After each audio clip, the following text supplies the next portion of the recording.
ನಮಸ್ಕಾರ. ನಿಮ್ಮ ಜೊತೆ ಇದೆ PNS ನ್ಯೂಸ್ ನೆಟ್ವರ್ಕ್. ನೀವು ನೋಡ್ತಿದ್ದೀರಾ PNS ವಿಸ್ತಾರ. ನಾನು ನಿಖಿಲ್ ಜೋಶಿ. ಯಾವುದೇ ಒಂದು ವಿಷಯದಲ್ಲಿ ನಿರ್ಧಾರ, ಪರಿಹಾರ, ಕಲಿಕೆ, ತಿಳುವಳಿಕೆ ಸಿಗಬೇಕಾದ್ರೆ ಆ ವಿಷಯದ ಬಗ್ಗೆ ಒಂದು ಒಳ್ಳೆ ಚರ್ಚೆ ಆಗಬೇಕು. ಒಂದು ಒಳ್ಳೆ ಚರ್ಚೆ ಯಾವಾಗ ಆಗುತ್ತೆ ಅಂದರೆ ಅರ್ಥಪೂರ್ಣ, ಜನಕೇಂದ್ರಿತ ಪ್ರಶ್ನೆ ಕೇಳಿದಾಗ. ಇವತ್ತಿನ ವಿಷಯದಲ್ಲಿ ನಾವು ಚರ್ಚೆ ಮಾಡ್ತಿರುವಂಥದ್ದು ದಕ್ಷಿಣ ರಾಜ್ಯಗಳು, ಅದರಲ್ಲೂ ನಿರ್ದಿಷ್ಟವಾಗಿ ಕರ್ನಾಟಕಕ್ಕೆ ಕೇಂದ್ರ ಸರ್ಕಾರ ಕೊಡ್ತಿರುವಂಥ ಅನುದಾನ, ಅದು ತೆರಿಗೆ ಹಂಚಿಕೆಯಲ್ಲಿ ಬರಬೇಕಾದಂಥ ನಮ್ಮ ಹಕ್ಕುದಾಯತ್ವ ಇರುವಂಥ ಒಂದು ಭಾಗ, ಆ ಭಾಗದ ಪ್ರಮಾಣ ಏರಿಕೆ ಆಗಬೇಕಾ? ಅದಾದ ಮೇಲೆ ಕ್ಷೇತ್ರ ವಿಂಗಡಣೆ, ಮರು ವಿಂಗಡಣೆಯ ವಿಷಯದಲ್ಲಿ ಕಾಂಗ್ರೆಸ್ಸಿನ ನಿಲುವೇನಾಗಿದೆ, ಕೇಂದ್ರದ ನಿಲುವೇನಾಗಿದೆ, ಈ ನಿಲುವುಗಳ ನಡುವೆ ದಕ್ಷಿಣ ರಾಜ್ಯಗಳಿಗೆ ಅನ್ಯಾಯ ಮತ್ತೆ ಒಂದು ರೀತಿಯಲ್ಲಿ ಅನುಪಸ್ಥಿತಿಯ ಒಂದು ಆತಂಕ ಯಾಕೆ ಕಾಡ್ತಾ ಇದೆ? ಈ ಎಲ್ಲ ವಿಷಯಗಳ ಬಗ್ಗೆ ನಾವು ಇವತ್ತು ಚರ್ಚೆ ಮಾಡೋರಿದ್ದೀವಿ. ಇವತ್ತಿನ ಚರ್ಚೆಯ ವಿಷಯ ಅನುದಾನ ಅನ್ಯಾಯ. ಪ್ರಶ್ನೆ ಚಿಹ್ನೆ ಏನಕ್ಕೆ ಹಾಕಿದೀವಿ ಅಂದ್ರೆ, ಅನ್ಯಾಯ ಆಗ್ತಿದ್ಯಾ ನಿಜವಾಗ್ಲು?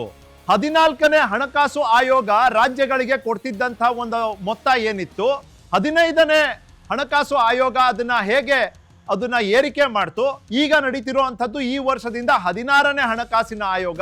ಮುಂದಿನ ದಿನಗಳಲ್ಲಿ ನಮ್ಮ ನಿರೀಕ್ಷೆಗಳು ಅಂದ್ರೆ ಕರ್ನಾಟಕದ ನಿರೀಕ್ಷೆಗಳು ಕೇಂದ್ರದಿಂದ ಯಾವ ರೀತಿ ಇದೆ, ಎಸ್ಪೆಷಲಿ ಹಣಕಾಸಿನ ವಿಷಯದ ಬಗ್ಗೆನೇ ನಾವು ಇವತ್ತು ಚರ್ಚೆ ಮಾಡೋರಿದ್ದೀವಿ. ಯಾಕಂದ್ರೆ ರಾಜ್ಯಕ್ಕೆ ಇವತ್ತು ಅತ್ಯವಶ್ಯಕವಾಗಿ ಬೇಕಾಗಿರುವಂಥದ್ದು ದುಡ್ಡು, ಹಣಕಾಸಿನ ಒಂದು ಬೆಂಬಲ. ಬೆಂಬಲ ಅಂದ್ರೆ ಏನು? ನಾವು ಸಹಾಯಕ್ಕಾಗಿ ಕೇಳ್ತಾ ಇಲ್ಲ, ನಾವು ಏನ್ ಕೊಡ್ತಿದೀವಲ್ಲ ಅದ್ರ ಬದಲಾಗಿ ನೀವೇನ್ ಕೊಡ್ತಿದ್ದೀರಿ ಅದ್ರ ಬಗ್ಗೆ ಪ್ರಶ್ನೆ ಅಂತ. ಆದ್ರೆ ಈ ರೀತಿ ವ್ಯವಹಾರಿಕ ಮನೋಭಾವ ಬೆಳೆದು ಬಿಟ್ರೆ, ಒಂದು ಒಕ್ಕೂಟ ಮನೋಭಾವ ಅನ್ನೋದೇನಿದೆಯಲ್ಲ, ಅದಕ್ಕೆ ತಕ್ಕಂತೆ ಈ ಮನಸ್ಥಿತಿ ಇದೆಯಾ ಕೇಳಬೇಕಲ್ಲ ಪ್ರಶ್ನೆ. ಒಂದು ದೇಶ ಅಂದಮೇಲೆ ಒಂದು ರಾಜ್ಯವಾಗಿ ಮತ್ತೊಂದು ರಾಜ್ಯದ ಪ್ರತಿ ಅಂತಃಕರಣ, ಜವಾಬ್ದಾರಿ ಎರಡೂ ಇರಬೇಕು. ಯಾಕಂದ್ರೆ ಒಂದು ನಗರವಾಗಿ ಮತ್ತೊಂದು ನಗರದ ಬಗ್ಗೆ ನಾವು ಅದು ಬೆಳೆಸ್ಕೊಳ್ಳಿಲ್ಲ ಅಂದ್ರೆ, ಫಾರ್ ಎಕ್ಸಾಂಪಲ್ ಬೆಂಗಳೂರು ಇಷ್ಟೆಲ್ಲ ತೆರಿಗೆ ಕಟ್ತಿದೆ, ನಾವು ಯಾಕೆ ಕಲಬುರ್ಗಿಗೆ ಕೊಡ್ಬೇಕು ಅಥವಾ ಬೀದರ್ಗೆ ಕೊಡ್ಬೇಕು ಅನ್ನೋ ಪ್ರಶ್ನೆ ಕೇಳ್ಬಿಟ್ರೆ ಎಲ್ಲುಳಿತು ರಾಜ್ಯ ಅನ್ನೋ ಮನೋಭಾವ. ಅಷ್ಟಕ್ಕೂ ಇವತ್ತು ಚೆನ್ನೈನಲ್ಲಿ ನಡೆದಂಥ ಸದರ್ನ್ ಝೋನಲ್ ಕೌನ್ಸಿಲ್ ಮೀಟಿಂಗ್, ಇದರಲ್ಲಿ ದಕ್ಷಿಣ ಭಾರತದ 5 ರಾಜ್ಯಗಳ ಪೈಕಿ 4 ರಾಜ್ಯಗಳ ಮುಖ್ಯಮಂತ್ರಿಗಳು ಭಾಗವಹಿಸಿದ್ರು. ಇದರ ಮುಖ್ಯಸ್ಥಿಕೆಯನ್ನ ವಹಿಸಿದ್ದು ಇವತ್ತಿನ ದಿನ ಕೇಂದ್ರದ ಗೃಹ ಸಚಿವರಾದ ಅಮಿತ್ ಶಾ ಅವರು. ಆ ಒಂದು ಸಭೆಯಲ್ಲಿ ನಮ್ಮ ರಾಜ್ಯವನ್ನ ಪ್ರತಿನಿಧಿಸಿದಂತ ಮುಖ್ಯಮಂತ್ರಿಗಳು DK ಶಿವಕುಮಾರ್ ಅವರು ರಾಜ್ಯಕ್ಕಾಗಿ ಏನ್ ಹೇಳಿದ್ರು, ರಾಜ್ಯದ ಪರವಾಗಿ ಏನ್ ಕೇಳಿದ್ರು. ಕರ್ನಾಟಕ ಭಾರತದ GDPಗೆ 8.7% ಅಷ್ಟು ಕೊಡುಗೆ ನೀಡುತ್ತೆ. 9% ಅಂತ ಇಟ್ಕೊಳ್ಳೋಣ ಅಂದಾಜಿಗೆ. ಅದಾದ್ಮೇಲೆ ಭಾರತದ GST ಆದಾಯದಲ್ಲಿ ಕರ್ನಾಟಕ 2ನೇ ಸ್ಥಾನದಲ್ಲಿದೆ. 1ನೇ ಸ್ಥಾನದಲ್ಲಿರುವಂಥದ್ದು ಮಹಾರಾಷ್ಟ್ರ. ಮೊದಲು 5 ರಾಜ್ಯಗಳು ತಗೊಂಡ್ರೆ 2 ದಕ್ಷಿಣದ ರಾಜ್ಯಗಳಿದ್ದಾವೆ, ಕರ್ನಾಟಕ ಮತ್ತೆ ತಮಿಳುನಾಡು. ತಮಿಳುನಾಡು ಕೂಡ ಹೆಚ್ಚು ಕಮ್ಮಿ 8.7-9% ಅಷ್ಟೇ ಕೊಡುಗೆ ನೀಡ್ತಿರುವಂಥದ್ದು.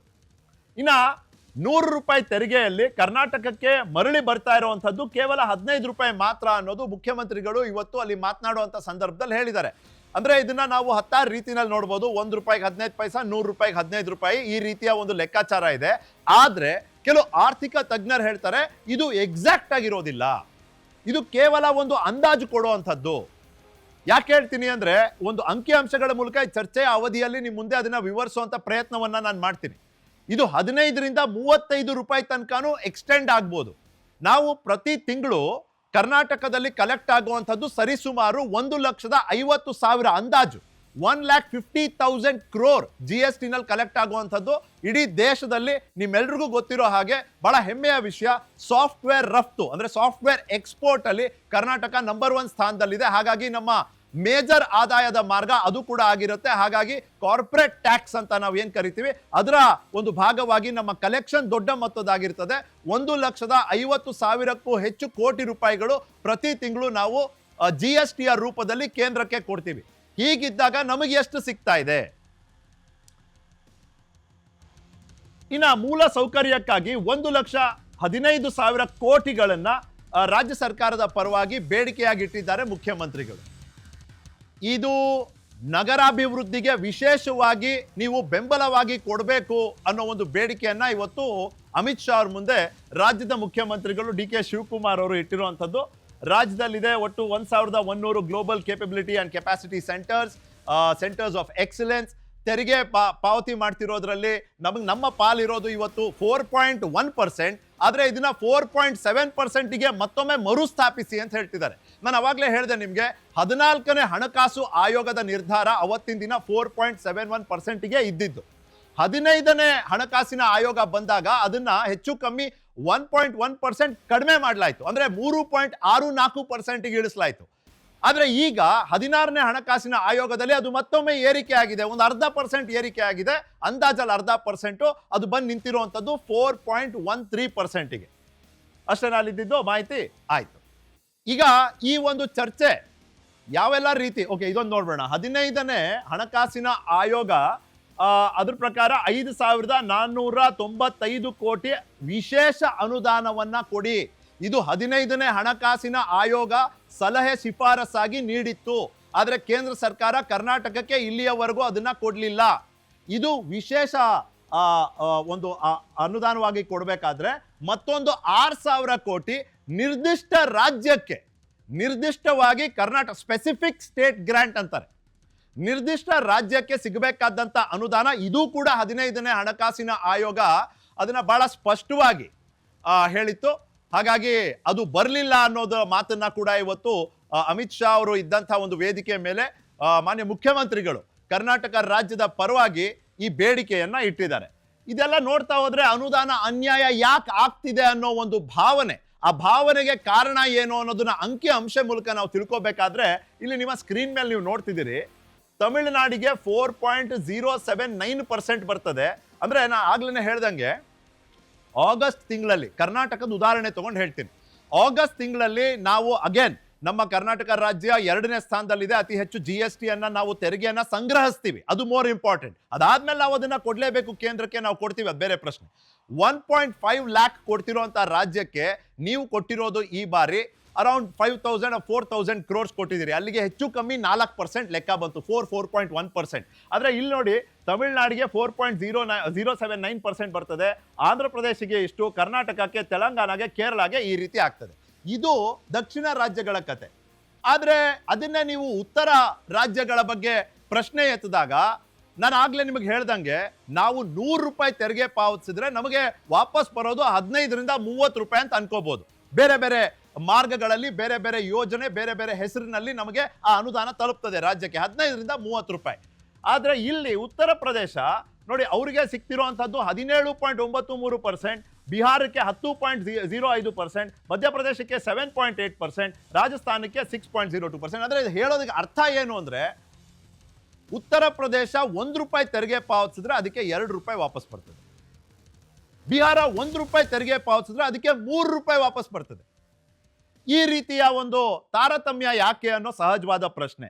ಆದರೂ ಒಂದು ಅಭಿವೃದ್ಧಿಶೀಲ ರಾಜ್ಯ, ಕಡಿಮೆ ಅಭಿವೃದ್ಧಿ ಕಂಡಿರುವಂತಹ ರಾಜ್ಯದ ಪ್ರತಿ ತನ್ನ ಜವಾಬ್ದಾರಿಯನ್ನ ತೋರಿಸುವಂತ ಒಕ್ಕೂಟ ಮನೋಭಾವದ ನಿದರ್ಶನ, ಪ್ರದರ್ಶನ ಮಾಡಬೇಕಾ ಬೇಡವಾ ಅನ್ನೋದು ನಮ್ಮ ಮುಂದಿರುವಂತ ಪ್ರಶ್ನೆ. ಹೀಗೆ ನಾನಾ ರೀತಿಯಲ್ಲಿ ಬೆಳೀತಿರುವಂತಹ ಈ ಚರ್ಚೆಯ ವಿಸ್ತಾರವನ್ನ ನಿರ್ಧರಿಸೋ ಪ್ರಮುಖ ಪ್ರಶ್ನೆಗಳು, ಚರ್ಚೆಯ ವಿಸ್ತಾರ ನಿಮ್ಮ ಮುಂದೆ. ತೆರಿಗೆ ಹಂಚಿಕೆ ವಿಷಯದಲ್ಲಿ ಕೇಂದ್ರವು ದಕ್ಷಿಣ ರಾಜ್ಯಗಳ ಜೊತೆ ವ್ಯವಹರಿಸುವ ವಿಧಾನ ಗಮನಿಸಿದಾಗ ವೋಟ್ ಎಲ್ಲೋ ನೋಟ್ ಅಲ್ಲೇ ಎಂಬ ಆರೋಪಕ್ಕೆ ದಾರಿ ಮಾಡಿಕೊಟ್ಟಿದೆಯಾ. ಈಗ ಜನಸಂಖ್ಯೆ ಆಧಾರದ ಮೇಲೆ ನೀವು ನಿರ್ಧಾರ ಮಾಡೋದಾದ್ರೆ, ಜನಸಂಖ್ಯೆ ಅಂದ್ರೆ ಏನು? ಒಂದು ರಾಜಕೀಯ ಪಕ್ಷದ ದೃಷ್ಟಿಕೋನದಿಂದ ನಾವು ನೋಡೋದಾದ್ರೆ, ಜನಸಂಖ್ಯೆ ಇಸ್ ಈಕ್ವಲ್ ಟು ಮತದಾರರು, ಮತಗಳು. ಹಾಗಾಗಿ ಯಾವ ರಾಜ್ಯದಲ್ಲಿ ಅತಿ ಹೆಚ್ಚು ಮತಗಳಿದೆಯೋ ನಾವು ಅವ್ರಿಗೆ ಆದ್ಯತೆಯನ್ನ ಕೊಡ್ತೀವಿ ಅನ್ನೋ ಒಂದು ಆರೋಪಕ್ಕೆ ದಾರಿ ಮಾಡಿಕೊಟ್ಟಿದ್ಯಾ ಕೇಂದ್ರ. ಇನ್ನು ಕೇಂದ್ರ ಸರ್ಕಾರ ಅಭಿವೃದ್ಧಿಯಲ್ಲಿ ಹಿಂದುಳಿದ ರಾಜ್ಯಗಳಿಗೆ ತೆರಿಗೆ ಹಂಚಿಕೆಯಲ್ಲಿ ಆದ್ಯತೆ ಮತ್ತೆ ಹೆಚ್ಚಿನ ಭಾಗ ನೀಡ್ತಿರೋದು ಸರಿನಾ? ಅಂದ್ರೆ ಕೇಂದ್ರ ಸರ್ಕಾರ, ಕೇಂದ್ರ ಅಂದ್ರೆ ದೇಶಕ್ಕೇನೆ ಒಂದು ಒಕ್ಕೂಟ ವ್ಯವಸ್ಥೆಯ ಸರ್ಕಾರ ಅಲ್ವಾ? ಈ ಒಕ್ಕೂಟದಲ್ಲಿ ಇರೋ ರಾಜ್ಯದ ಎಲ್ಲಾ ರಾಜ್ಯಗಳ ಹಿತಾಸಕ್ತಿಯನ್ನ ಕಾಪಾಡೋ ಜವಾಬ್ದಾರಿ ಇರುವಂತ ಕೇಂದ್ರ ಸರ್ಕಾರ ಇದನ್ನ ಮಾಡ್ತಿರೋದು ತಪ್ಪು ಅಂತ ಹೇಳ್ತಾರಲ್ಲ, ಆ ತಪ್ಪು ಅಂತ ಹೇಳ್ತಿರೋರು ಸರಿಯಾಗಿ ಹೇಳ್ತಿದಾರ ಅನ್ನೋದು ನನ್ನ ಪ್ರಶ್ನೆ. ಇನ್ನು ಅಭಿವೃದ್ಧಿಶೀಲ ರಾಜ್ಯಗಳು ತಾನು ಪಾವತಿಸ್ತಿರುವಂತ ತೆರಿಗೆಯ ಬದಲಾಗಿ ತನಗೇನ್ ಸಿಕ್ತು ಎಂಬ ವ್ಯವಹಾರಿಕ ಆಲೋಚನೆ ಒಕ್ಕೂಟದ ಮನೋಭಾವಕ್ಕೆ ತಕ್ಕಂತೆ ಇದೆಯಾ? ಅದಕ್ಕೆ ನಾನು ಈಗ ಕರ್ನಾಟಕದ ಎಕ್ಸಾಂಪಲ್ ಕೊಟ್ಟು ಹೇಳಿದೆ. ನಾನ್ ಕರ್ನಾಟಕ, ನಾನ್ ರೆವಿನ್ಯೂ ಸರ್ಪ್ಲಸ್ ಇದ್ದಿದ್ದು, ನಮ್ಮ ಬಜೆಟ್, ನಮ್ಮ ರಾಜ್ಯದ ಆರ್ಥಿಕ ಪರಿಸ್ಥಿತಿ ರೆವಿನ್ಯೂ ಸರ್ಪ್ಲಸ್ ಇತ್ತು. ಈಗ ನಾವು ಒಂದು ಸ್ವಲ್ಪ ಸಾಲದಲ್ಲಿದ್ದೀವಿ, ಅದ್ರ ಬಗ್ಗೆನೂ ಚರ್ಚೆ ಮಾಡ್ತೀನಿ. ಅದನ್ನ ಇಟ್ಕೊಂಡು ನಾವು ಇಷ್ಟು ಕೊಡ್ತೀವಿ, ನಮ್ಗೆ ಇಷ್ಟೇ ಬರ್ತಿದೆ, ಉತ್ತರ ಪ್ರದೇಶ ಏನು ಕೊಡಲ್ಲ, ಬಿಹಾರ ಬಿಮಾರು ಸ್ಟೇಟು ನಾವು ಯಾಕೆ ಕೊಡಬೇಕು ಅನ್ನೋ ಪ್ರಶ್ನೆ ಕೇಳಿಬಿಟ್ರೆ, ಅದೇ ರೀತಿ ಬೆಂಗಳೂರಿನ ನಿವಾಸಿಗಳು ಬೀದರ್ ಬಗ್ಗೆನೋ ದಾವಣಗೆರೆ ಬಗ್ಗೆನೋ ಅಥವಾ ಇನ್ನೊಂದು ಯಾವುದೋ ನಗರದ ಬಗ್ಗೆನೋ ಕೇಳಿಬಿಟ್ರೆ ಅದು ಅಲ್ಲಿಗೆ ಸರಿ ಹೋಗ್ತದ? ಇನ್ನು 16ನೇ ಹಣಕಾಸಿನ ಆಯೋಗ ದಕ್ಷಿಣ ರಾಜ್ಯಗಳ ಪಾಲನ್ನ 4.13%ಗೆ ಏರಿಸುವಂಥದ್ದು ಕೇಂದ್ರದ ಪರವಾಗಿ ವಾದ ಮಂಡಿಸಲು ಪುಷ್ಟಿ ನೀಡ್ತಿದ್ಯಾ? ಇದಕ್ಕೂ ಮುಂಚೆ ಇದ್ದಂಥದ್ದು ಎಷ್ಟು, ಈಗ ಆಗಿರೋದೆಷ್ಟು? 16ನೇ ಹಣಕಾಸಿನ ಆಯೋಗದ ಪ್ರಕಾರ ಅಟ್ಲೀಸ್ಟ್ ಒಂದು ಏರಿಕೆ ಆಗಿದೆಯಲ್ಲ. ಹಾಗಾಗಿ ಕೇಂದ್ರ ದಕ್ಷಿಣವನ್ನ ನಿರ್ಲಕ್ಷಿಸ್ತಿದೆ ಅಥವಾ ಕಡೆಗಣಿಸ್ತಿದೆ, ಒಂದು ಮಲತಾಯಿ ಧೋರಣೆಗೆ ಅದನ್ನ ಒಳಪಡಿಸ್ತಿದೆ ಅಂತ ಹೇಳುವಂತ ಆರೋಪಗಳು ಇಲ್ಲಿ ನಿಲ್ತವ ಅನ್ನೋದು ಪ್ರಶ್ನೆ. ಇನ್ನು ತೆರಿಗೆ ಹಂಚಿಕೆಯಲ್ಲಿ ಕರ್ನಾಟಕದ ಭಾಗವನ್ನ ಮುಖ್ಯಮಂತ್ರಿ ಡಿ ಕೆ ಶಿವಕುಮಾರ್ ಬೇಡಿಕೆಯಂತೆ ಹೆಚ್ಚಿಸಿದರೆ ಕನ್ನಡಿಗರ ಮೇಲೆ, ಅವರ ಜೀವನಗಳ ಮೇಲೆ ಆಗುವಂತ ಪರಿಣಾಮಗಳೇನು? ಇದು ಬಹಳ ಇಂಪಾರ್ಟೆಂಟ್ ಪ್ರಶ್ನೆ. ನಮಗೂ ನಿಮಗೂ ನಮ್ಮ ಜೀವನದ ಮೇಲೆ ಪ್ರಭಾವ ಪರಿಣಾಮ ಏನು ಅನ್ನೋದಷ್ಟೇ ನಮ್ಮ ಪ್ರಶ್ನೆ. ಈಗ ನಾವು ಪರ್ ಕ್ಯಾಪಿಟಾ ಸಾಲ, ಪ್ರತಿಯೊಬ್ಬ ಕನ್ನಡಿಗ, ಕರ್ನಾಟಕದಲ್ಲಿ ನಿವಾಸವನ್ನ ಹೂಡಿರುವಂತ ಪ್ರತಿಯೊಬ್ಬ ಕನ್ನಡಿಗನ ತಲೆ ಮೇಲೆ ಇರುವಂತ ಸಾಲದ ಮೊತ್ತ ನಿಮಗೆ ಗೊತ್ತಾ? 1,12,000 ರೂಪಾಯಿ. ಈ ಸಾಲ ಯಾವಾಗ ಕಮ್ಮಿ ಆಗ್ತದೆ ಅಂದ್ರೆ, ಕಲ್ಯಾಣ ಕಾರ್ಯಕ್ರಮಗಳಿಗೆ ನಾವು ಸಾಲ ತಗೊಂಡು ಮಾಡುವಂತ ಪರಿಸ್ಥಿತಿ ಬರಬಾರ್ದು, ಅಭಿವೃದ್ಧಿ ಕಾರ್ಯಕ್ರಮಗಳಿಗೆ ನಾವು ಸಾಲ ತಗೊಂಡು ಮಾಡುವಂತ ಪರಿಸ್ಥಿತಿ ಬರಬಾರ್ದು. ಸಾಲ ತಗೊಳ್ಳುವಂತ ಅನಿವಾರ್ಯತೆ ಇದ್ರೂ ಕಡಿಮೆ ಸಾಲದಲ್ಲಿ ಕೆಲಸ ಮಾಡುವಂತ ಒಂದು ವಾತಾವರಣ, ಆರ್ಥಿಕ ವ್ಯವಸ್ಥೆ ಇರಬೇಕು. ಅದು ಯಾವಾಗ ಆಗ್ತದೆ ಅಂದ್ರೆ, ನಮ್ಮ ಪಾಲಿಗೆ ಹೆಚ್ಚಿನ ಒಂದು ಅನುದಾನ ಬಂದಾಗ. ಹಾಗಾಗಿ ಇದೇ ತರ ಇರುವಂತಹ ಹತ್ತಾರು ಆಯಾಮದ ಚರ್ಚೆಯಲ್ಲಿ ನನ್ನ ಜೊತೆ ಇವತ್ತು ಸತೀಶ್ ಅವರು ಇರ್ತಾರೆ. ಸತೀಶ್ ಅವರು ಆರ್ಥಿಕ ತಜ್ಞರು. ಈ ವಿಷಯದಲ್ಲಿ ಒಂದು ರೀತಿ ಬಿಜೆಪಿ ಪರ, ಕಾಂಗ್ರೆಸ್ ಪರ, ಇಬ್ಬರು ಪರನೂ ಮಾತಾಡಿ ಒಬ್ಬರು ವಿರುದ್ಧ ಮಾತಾಡುವಂತ ಒಂದು ಸ್ಥಾನವನ್ನ ನಾವು ಇವತ್ತು ಅವ್ರು ಕೊಟ್ಟಿದ್ದೀವಿ. ನಮಸ್ಕಾರ ಸುರ್ಬಿ ಹೊಡಗೇರಿ ಅವರಿದ್ದಾರೆ, ಬಿಜೆಪಿಯ ವಕ್ತಾರರು. ನಮಸ್ಕಾರ ಸುರ್ಬಿ, ಸ್ವಾಗತ ನಿಮಗೆ. ಇರ್ಷಾದ್ ಅಹಮದ್ ಅವರಿದ್ದಾರೆ ಕಾಂಗ್ರೆಸ್ ಇಂದ. ಆಲ್ಸೋ ನನ್ನ ಜೊತೆ ಅನಿಲ್ ಅವರು ಕೂಡ ಆರ್ಥಿಕ ತಜ್ಞರು. ಇವತ್ತು ಅವರು ಝೂಮ್ ನಲ್ಲಿ ನಮ್ಮ ಜೊತೆ ಜಾಯ್ನ್ ಆಗಿದ್ದಾರೆ. ನಮಸ್ಕಾರ ಅನಿಲ್, ನನ್ನ ಧ್ವನಿ ಕೇಳ್ತಿದ್ರೆ ಸ್ವಾಗತ ನಿಮ್ಗೆ. ನಿಖಿಲ್ ಜೋಶಿ ಮಾತಾಡ್ತೀನಿ. ನಾನು ಮೊದಲನೇದಾಗಿ ಸುರ್ಬಿಯಿಂದಾನೇ ಶುರು ಮಾಡ್ತೀನಿ. ಸುರ್ಬಿ, ನಾವು ಇರೋದೊಂದು ಒಕ್ಕೂಟ ವ್ಯವಸ್ಥೆ. We know that. ಒಂದು ಫೆಡರಲ್ ಸ್ಪಿರಿಟ್ ಇದೆ, ಒಂದು ಒಕ್ಕೂಟ ಮನೋಭಾವ ಇದೆ. ಹೀಗಿದ್ದಾಗ ನಮಗೆ ನಾವು ಕೊಟ್ಟಷ್ಟು ನಮಗೆ ಸಿಗ್ತಾ ಇಲ್ಲ, ಅಥವಾ ನಾವು ಕೊಟ್ಟಂಗೆ ನಮಗೆ ಸಿಗ್ತಾ ಇಲ್ಲ ಅಂತ ಈ ಎಕ್ಸ್ಪೆಕ್ಟೇಷನ್ ಸರಿ ಇದೆಯಾ ಅಂತ ಮೊದಲನೇದಾಗಿ. ನಿಖಿಲ್ ಅವರೇ, ನೀವೇನೇ ಇಂಟ್ರೊಡಕ್ಷನ್ ಮಾಡ್ತಾ ಎರಡೂ ವಾದಗಳನ್ನ ಮಂಡಿಸಿದ್ರಿ. ಇಂತಹ ಪ್ರಶ್ನೆಗಳು ಕೇಳೋವಂಥದ್ದು ತಪ್ಪ? ಇಂತಹ ಪ್ರಶ್ನೆಗಳು ಕೇಳೋದಕ್ಕೆ ಒಂದು ಯಾವುದಾದ್ರೂ ಒಂದು ಫ್ಯಾಕ್ಚುಯಲ್ ಬೇಸಿಸ್ ಇದೆಯಾ ಇಲ್ವಾ ಅಂತಲೂ ಒಂದು ಪ್ರಶ್ನೆ ಕೇಳಿದ್ರೆ. ಮುಖ್ಯವಾಗಿ ಫೈನಾನ್ಸ್ ಕಮಿಷನ್ಗೆ ಇಷ್ಟು ದುಡ್ಡು ಕೊಡ್ತಾ ಇದೆ ನಮಗೆ ಫೈನಾನ್ಸ್ ಕಮಿಷನ್ ಮೂಲಕ. ಫೈನಾನ್ಸ್ ಕಮಿಷನ್ ಸ್ಟ್ರಕ್ಚರ್ ಏನು? ಒಂದು ಕಾನ್ಸ್ಟಿಟ್ಯೂಷನಲ್ ಬಾಡಿ, ಒಂದು ಒಕ್ಕೂಟ ವ್ಯವಸ್ಥೆಯಲ್ಲಿ ಆರ್ಥಿಕವಾಗಿ ನಾವು ಹೇಗೆ ಶೇರಿಂಗ್ ಆಗ್ಬೋದು, ರಿಸೋರ್ಸ್ ರೆವಿನ್ಯೂ ಶೇರಿಂಗ್ ಹೇಗೆ ಆಗ್ಬೋದು ಅಂತ ನೋಡ್ಕೊಳ್ಳುವಂತಹ ಒಂದು ಕಾನ್ಸ್ಟಿಟ್ಯೂಷನಲ್ ಬಾಡಿ. ಅದು ಸರ್ಕಾರದ ಅಡಿಯಲ್ಲಿ ಕೆಲಸ ಮಾಡ್ತಾ ಇದೆ ಅಥವಾ ಸರ್ಕಾರದ ಹೇಳದಂಗೆ ಕೆಲಸ ಮಾಡ್ತಾ ಇದೆ ಅಂತ ಇಲ್ಲ. ಅದಕ್ಕೆ ಆದಂತಹ ಫಾರ್ಮ್ಯುಲಾಸ್ ಇದೆ, ಅದಕ್ಕೆ ಆದಂತಹ ವರ್ಷಾನ್ಗಟ್ಲೆ ಯೋಚನೆ ಮಾಡಿ ಅದು ರಿಪೋರ್ಟ್ ಕೊಡುವಂತಹ ತಜ್ಞರಿದ್ದಾರೆ.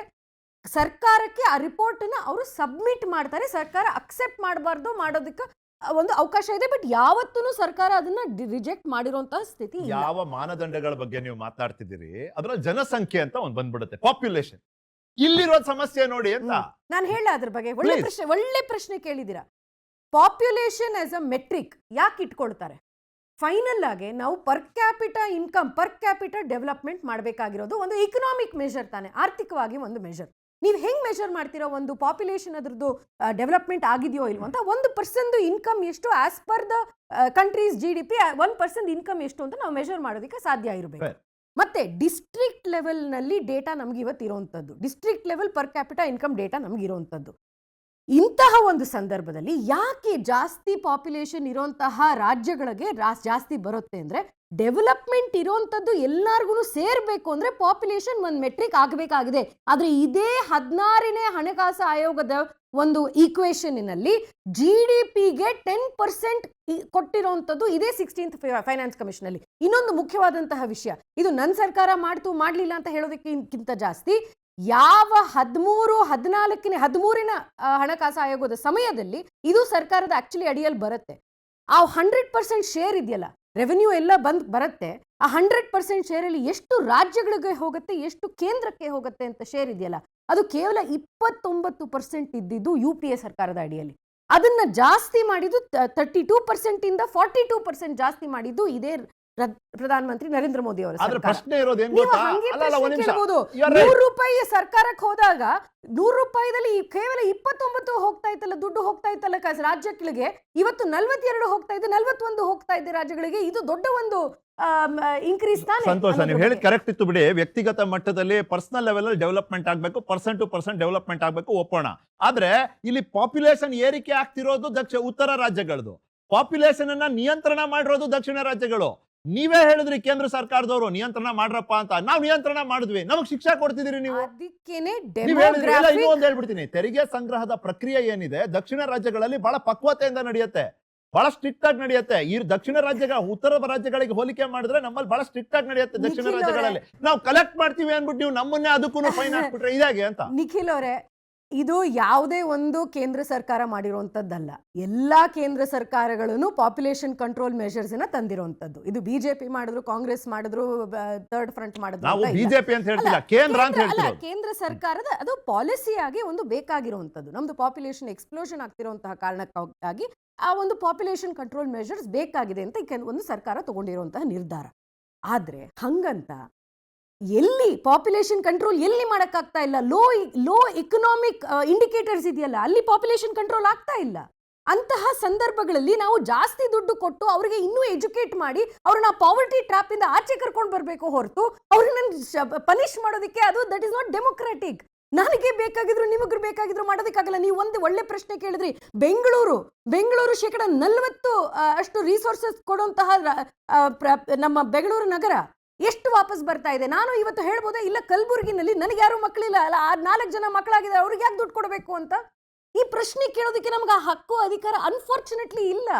ನಾವು ಇಂತಹ ಒಂದು ಈ ಆರ್ಗ್ಯುಮೆಂಟ್ ಅಲ್ಲಿ ಹೋಗ್ತಾ ಇದ್ರೆ ಮುಂದೆ ಬರೋದಿಲ್ಲ. ನಮ್ ಎಲ್ಲರ ಸ್ಥಿತಿ ಹೇಗಿರಬೇಕು ಇವತ್ತು ಅಂದ್ರೆ, ಎಷ್ಟು ಜನನಾಗತ್ತೋ ಅಷ್ಟು ಜನನ ಪಾವರ್ಟಿಯಿಂದ ಆಚೆ ಕರ್ಕೊಂಡು ಬರಬೇಕಾಗಿದೆ. ಎಜುಕೇಶನ್ ಇಂಡಿಕೇಟರ್ಸ್ ಜಾಸ್ತಿ ಆಗ್ಬೇಕಾಗಿದೆ, ಹೆಲ್ತ್ ಇಂಡಿಕೇಟರ್ಸ್ ಜಾಸ್ತಿ ಆಗ್ಬೇಕಾಗಿದೆ. ಹಂಗತ್ತ ಇದು ಸೌತ್ ನಾರ್ತ್ ಇದನ್ನ ನಾವು ನೋಡ್ತಾ ಇದೀವಲ್ಲ, ಇದನ್ನ ನಿಲ್ಲಿಸಬೇಕಾಗಿದೆ.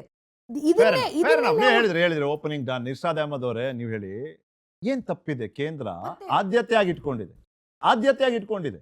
ಏನ್ ಆದ್ಯತೆ?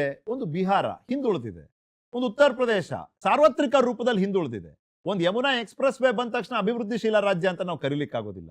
ಮಾನವನ ಜೀವನದ ಗುಣಮಟ್ಟ ಏನಿದೆ ಆ ರಾಜ್ಯಗಳಲ್ಲಿ, ಅವರ ಹಸಿವಿನ ಇಂಡೆಕ್ಸ್ ಏನ್ ಹೇಳುತ್ತೆ, ಹೀಗೆಲ್ಲ ಇದ್ದಾಗ ಕೇಂದ್ರ ಆದ್ಯತೆ ಕೊಡೋದ್ರಲ್ಲಿ ತಪ್ಪೇನಿದೆ? ಕೇಂದ್ರ ಜವಾಬ್ದಾರಿನೇ ಅಲ್ವಾ? ಅಲ್ಲಿ ಬಿಜೆಪಿ ಸರ್ಕಾರ ಇರಲಿ, ನಾನ್ ಬಿಜೆಪಿ ಸರ್ಕಾರ ಇರಲಿ, ಜವಾಬ್ದಾರಿ ಕೇಂದ್ರದಿದೆ ಅಲ್ವಾ? ಪ್ಲೀಸ್ ನೋಡಿ, ಒಕ್ಕೂಟ ವ್ಯವಸ್ಥೆಯಲ್ಲಿ ತಾವೇನೇ ಹೇಳ್ತಾ ಇರೋದು ಅದು ನಿಜ ಇದೆ, ಅದು ಆ ರೀತಿ ಆಗಬೇಕು.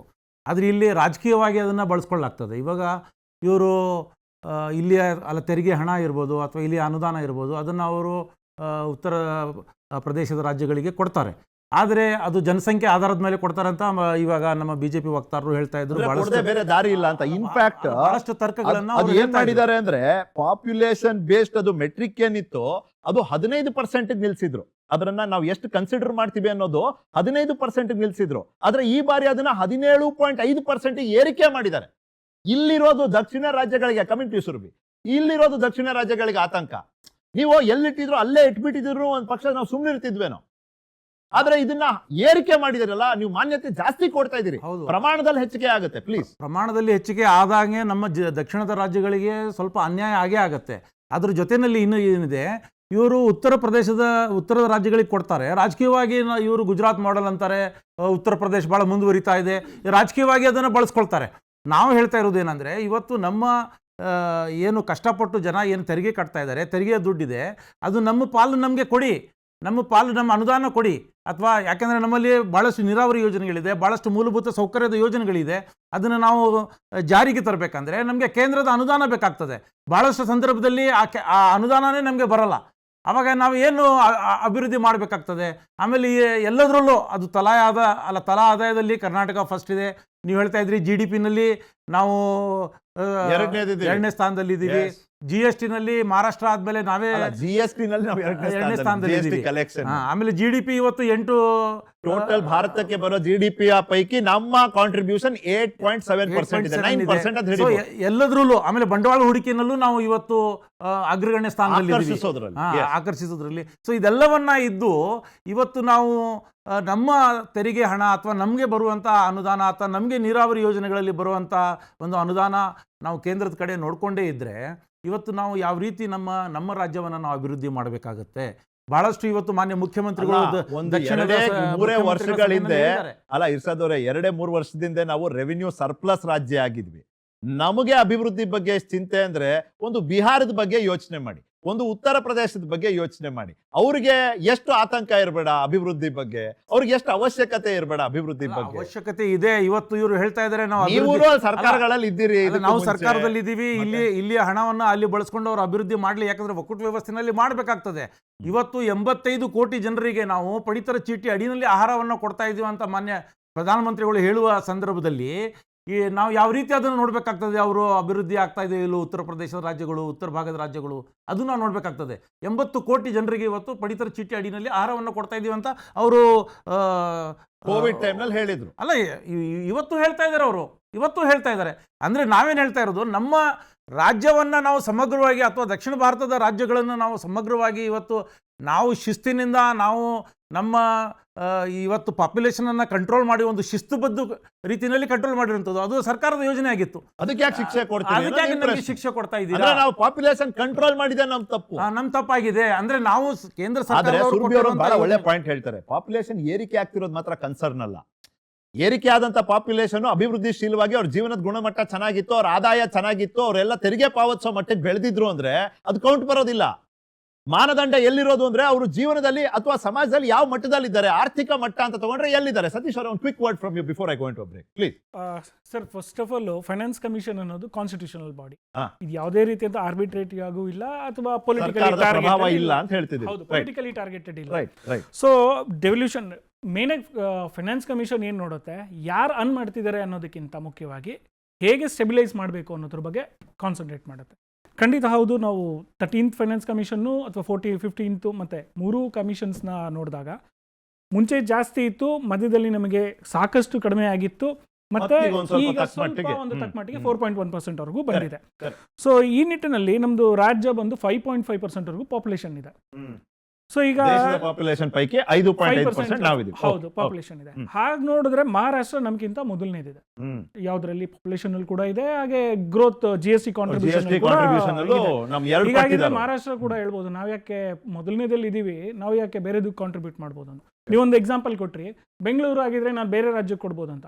ಬೆಂಗಳೂರಲ್ಲಿ ಒಂದು ಪ್ರಶ್ನೆ ಎದೊಳ್ಬೋದು. ಈಗ ಆಲ್ರೆಡಿ 5 ಝೋನ್ಗಳಾಗಿದೆ. ಈಗ ಕಲೆಕ್ಷನ್ ವೈಸ್ ಅಲ್ಲಿ ನೋಡಿದಾಗ ಅತಿ ಹೆಚ್ಚು ತೆರಿಗೆ ಕಲೆಕ್ಟ್ ಮಾಡುತ್ತೆ. ಈಗ ನಾ ಹೇಳ್ಬಿಡ್ತಿದ್ದೆ 42% ಎಕ್ಸ್ಪೋರ್ಟ್ಸ್ ಅಲ್ಲಿಂದಾನೆ ಬರ್ತಿದೆ ಮೆಜಾರಿಟಿಯಲ್ಲಿ.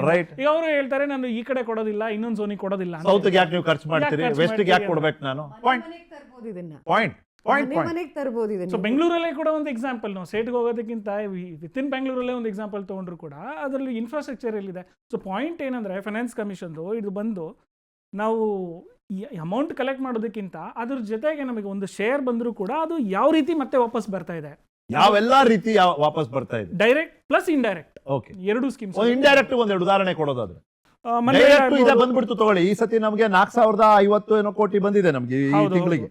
For the month of August, about 4,050 crores or something ನಮಗೆ ಬಂದಿದೆ. ಜಲ್ ಜೀವನ್ ಮಿಷನ್ ಇರ್ಬೋದು, PM e-bus ಡ್ರೈವ್ ಇರ್ಬೋದು, ಮತ್ತೆ ಆಯುಷ್ಮಾನ್ ಭಾರತ್ ಇರ್ಬೋದು, stand up India, MSME loans ಇರ್ಬೋದು, MSME ಅಕ್ರಾಸ್ ಇಂಡಿಯಾ ಎಲ್ಲ ಕಡೆನೂ ಸೆಟಪ್ ಮಾಡೋದಕ್ಕೆ ಅವರು ಸಪೋರ್ಟ್ ಮಾಡೇ ಮಾಡ್ತಾರೆ. ಇವೆಲ್ಲ ಈ ನಿಗದಿತ ಅನುದಾನ ಏನಿದೆ ಅದನ್ನ ಹೊರತುಪಡಿಸಿ ಬರುವಂತಹ ದುಡ್ಡುಗಳು ಇಂಡೈರೆಕ್ಟ್ ಕೂಡ ಎಲ್ಲ ರಾಜ್ಯಗಳಿಗೂ ಬರುತ್ತೆ.